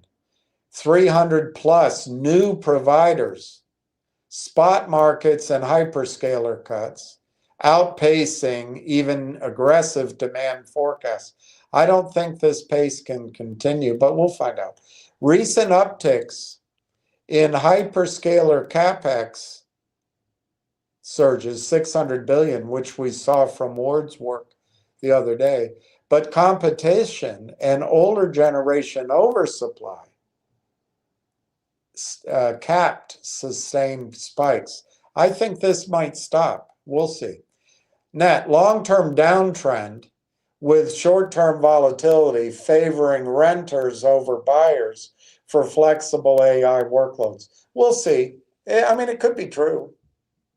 Could be true. Demand for GPUs as agents use agents to process work. That's what I described before. That's my question.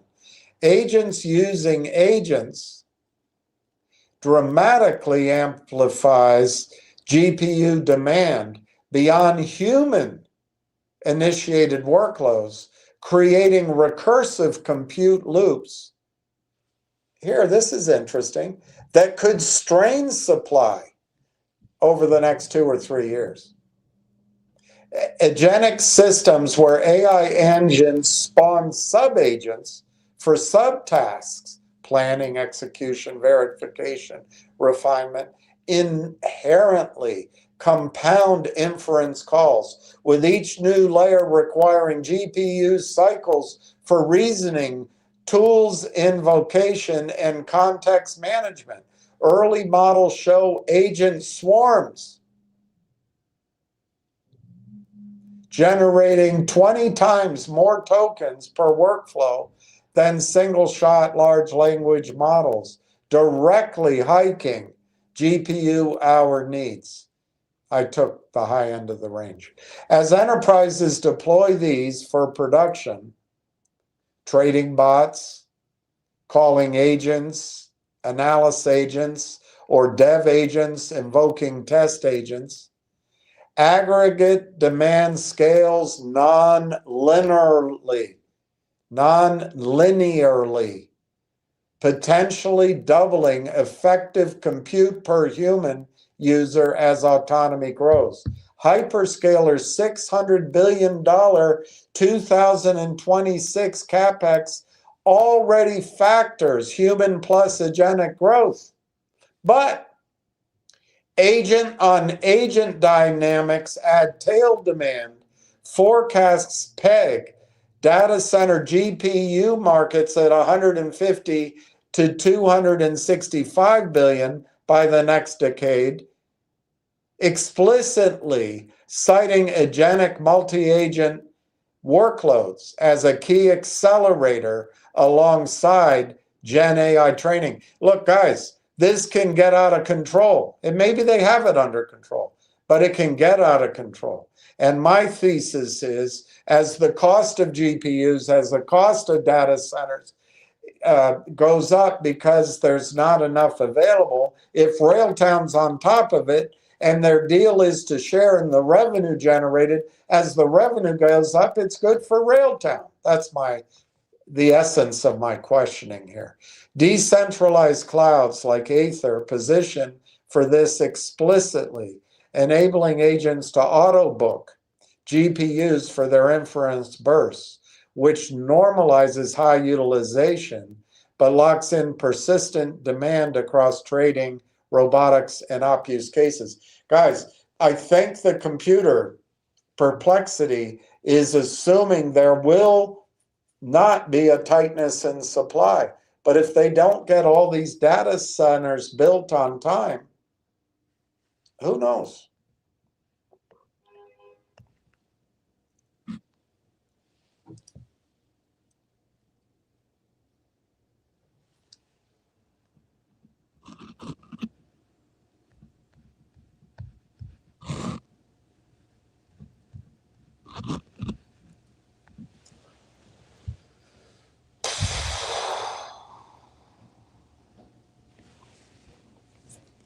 All right, this is the last round, so you can get ready to be done with my boring presentation.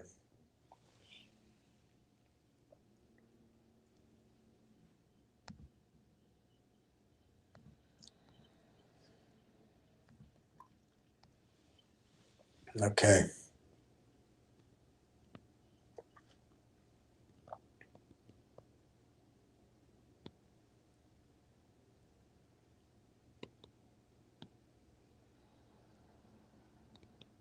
All right, here, I think this is the next one.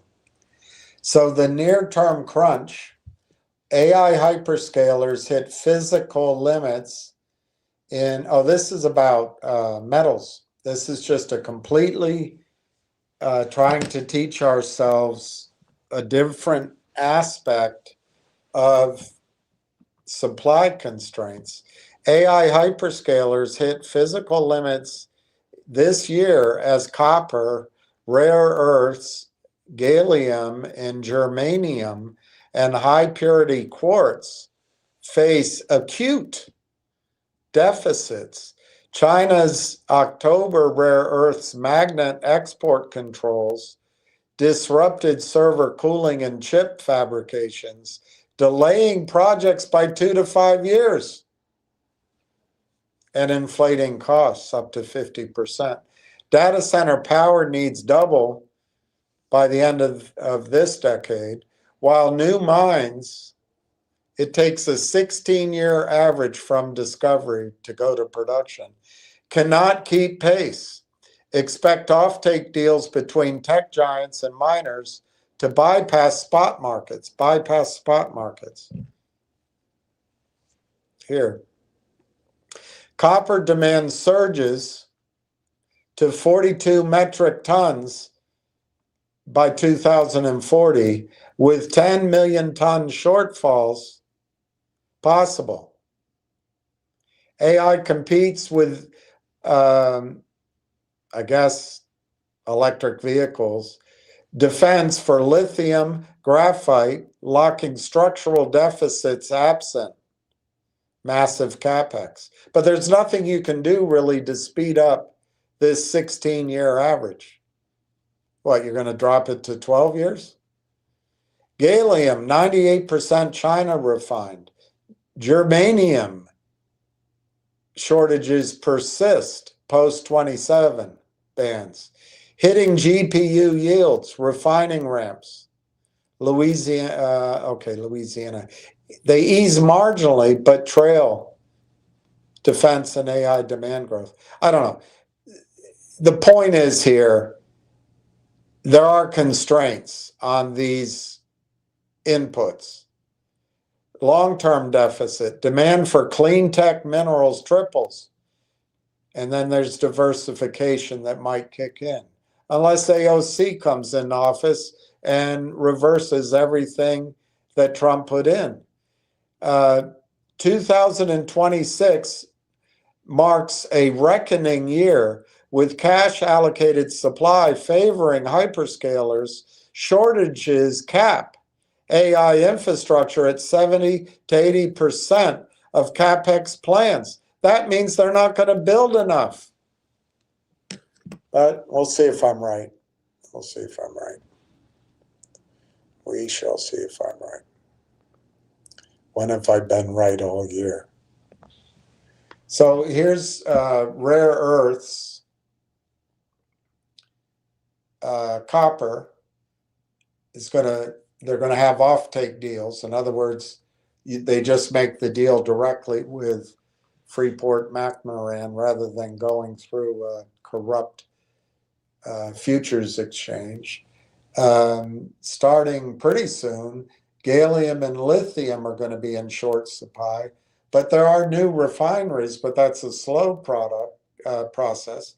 And then 10 years from now, all criticals, demand's going to be 3 times the supply.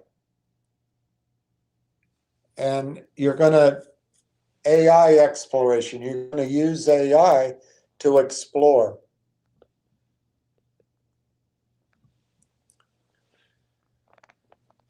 Which critical minerals face the tightest supply shortages? Copper and cobalt face the tightest shortages this year, driven by immediate supply disruptions. Surging AI data center demand, outstripping near-term mine outputs. Copper enters outright deficit as early as 26, with demand tripling for energy transition, AI wiring, while mine discoveries, Chile, Indonesia, the Democratic Republic of Congo, lag. And then they're going to blame it on US tariffs.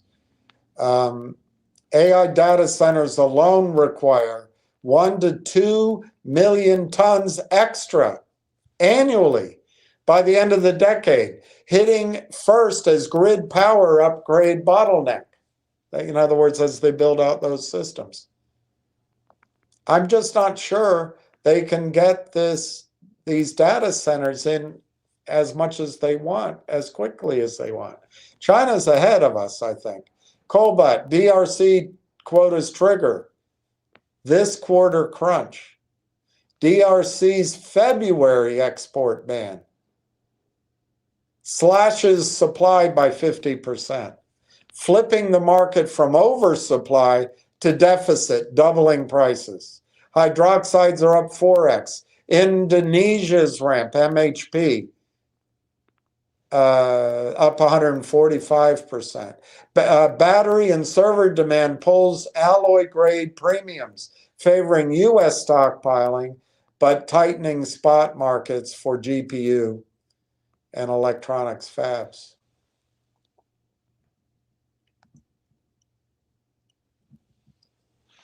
Others are tightening rapidly. Gallium and germanium come mostly from China. But copper and cobalt hit acute phase because of volume and immediate policy shocks. Rare earths, lithium, follow by mid next year. Copper, the magnitude column, 1 million plus tons deficit. Cobalt is in full deficit. Gallium, the price is doubled.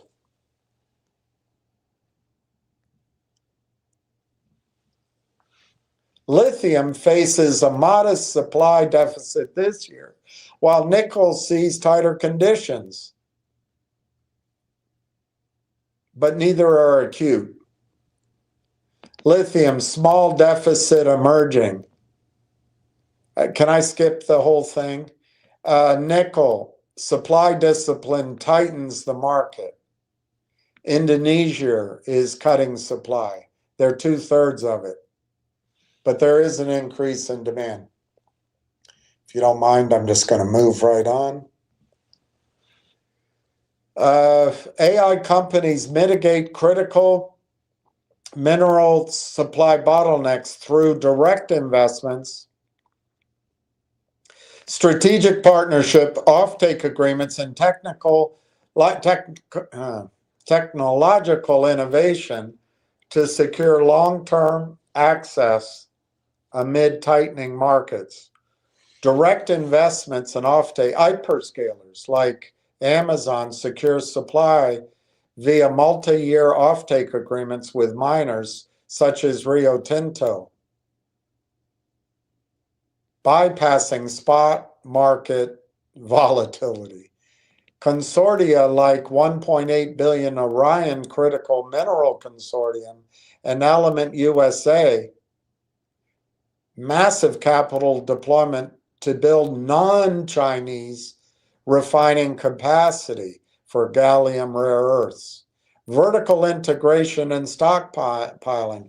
Tech giants pursue stakes in upstream mining and refining to lock in priority allocation, shifting from passive procurement to ownership. Amid 15-year mine lead times. And remember, for those of you in the gold project, we don't have that 15 years. We've already had it. We've probably got 9 months. AI-driven discovery and efficiency. Companies deploy AI platforms, Google Earth, to accelerate greenfield mineral discovery, cutting timelines from 16 to 10 years.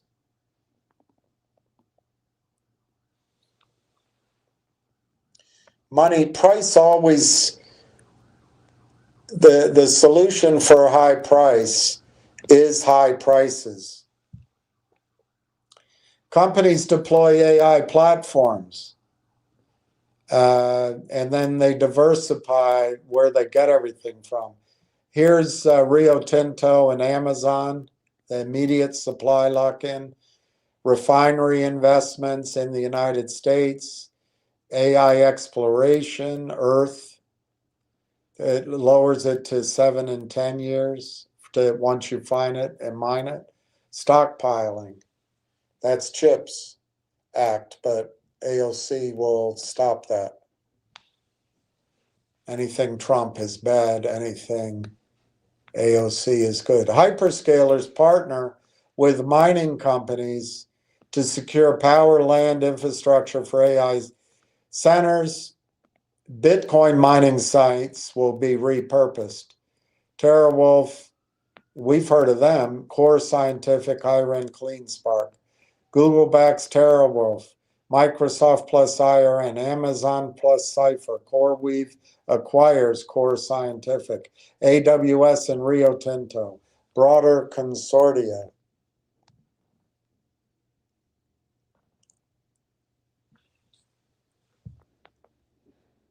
Ericsson and Epiroc. Cisco and Barrick Gold.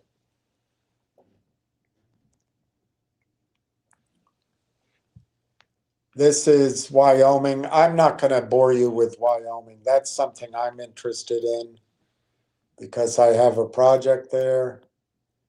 Microbial AI for rare earths.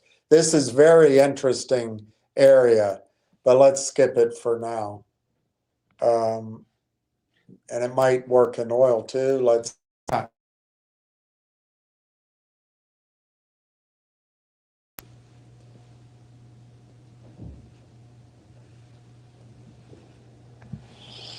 I think I'm done. Let me go through everybody's comments.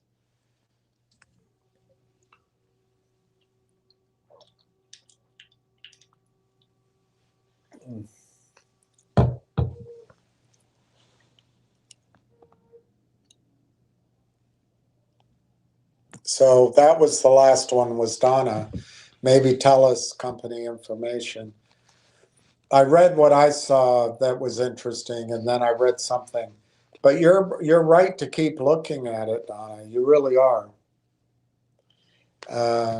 Yes, that was the last one. 402 shares. Bravo, Donna. Earnings out this week, and you know what Thursday is? It's the year of the horse, and that was my wild arse guess as to when we start experiencing some uplift. But it looks like I'll be wrong on that particular one. But anyway, we'll see. All right, I got that. Ward Richardson. Good afternoon, William and RT crew. Today's word is rail engine. Rail engine. Donna says hi to Ward, and Ward says, hello, Donna, hope all's well. And this could be the month Railtown being rail urban centers.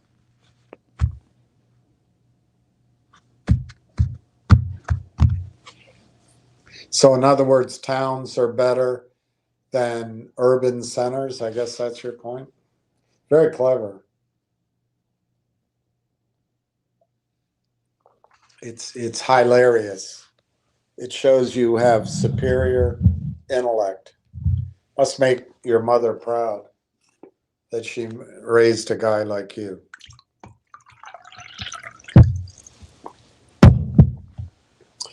T.A. Alex. Hi, William and RT family. Exciting times. Railtown, the AI stock town, silver, the commodity town. It's a twofer. It's a 2-4. Ward Richardson, what is the herd count now? It's higher than this, Ward.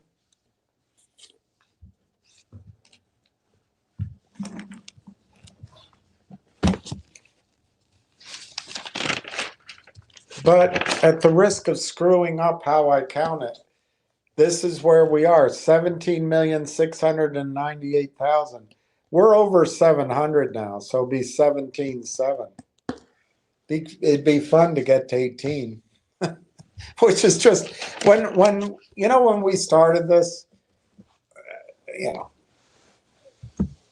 I was surprised we got to 2 or 3 million. So it's pretty amazing. I'm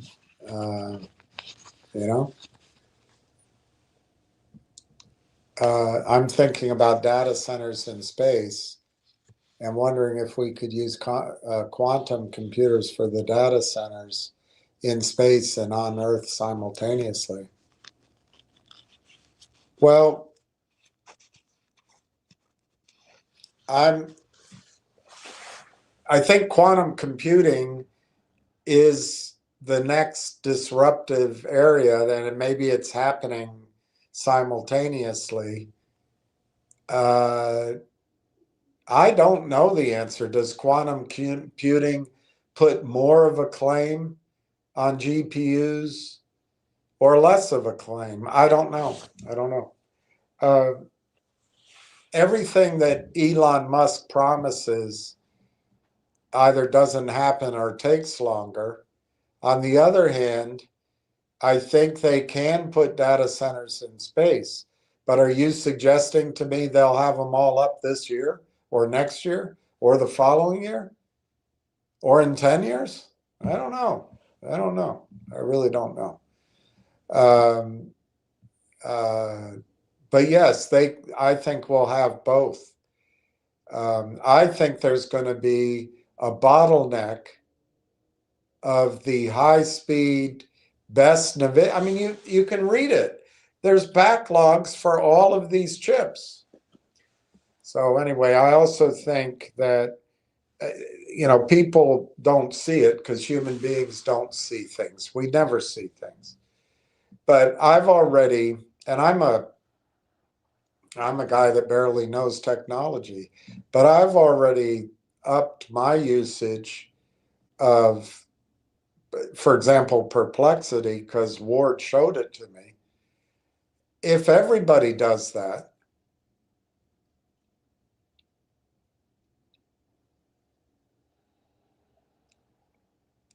demand for data center usage is going to go up, and it's not going to come back down. The only thing I could think that would change it is some sort of data center Moore's law.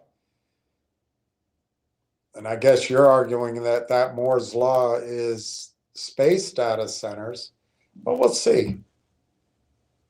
The space data centers can't be that big quickly anyway.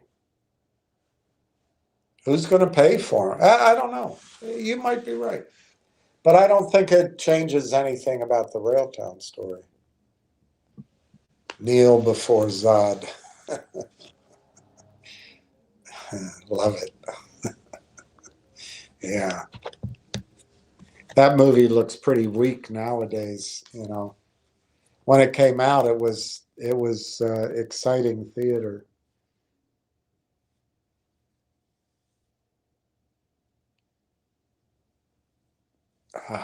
All right. I don't know what else to talk about. It's 5:30. Let's make sure we're not at war.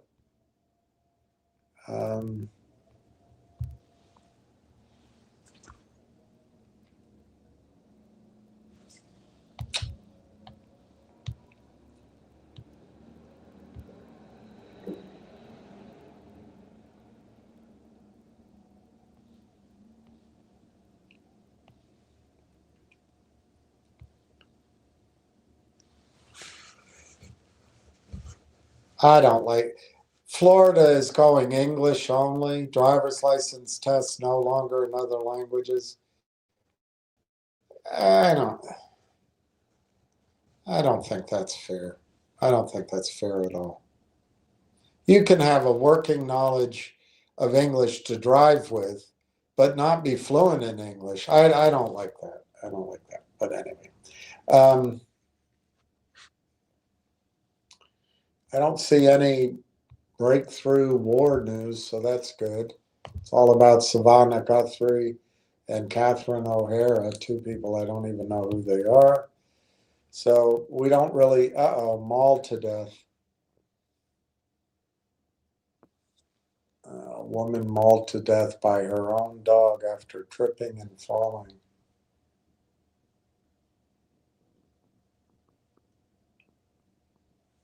Now, if it's not a pit bull, they won't say what kind of dog it is. If it is a pit bull, they'll say. Lives with several other women, all of whom have various pets.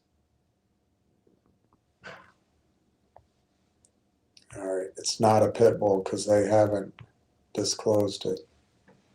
Not disclosed the breed or age. Never been aggressive. Owners would let it run around in the backyard, but it's never been aggressive. Oh,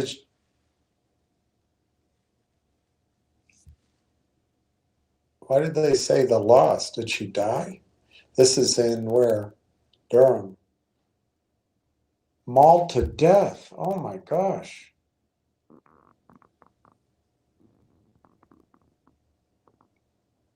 It's not a pit bull though. They would have said it. All right. I'm going to sign off. Wish everyone well. I might make 2 or 3 more calls tonight if I have the energy. Otherwise, I'm going to sign off. I've got to do 1, 2, 3 things tomorrow morning. So I'll come on in the afternoon tomorrow. Hang in there. I think it's going to get better. And it might get better more quickly than you think. So ciao.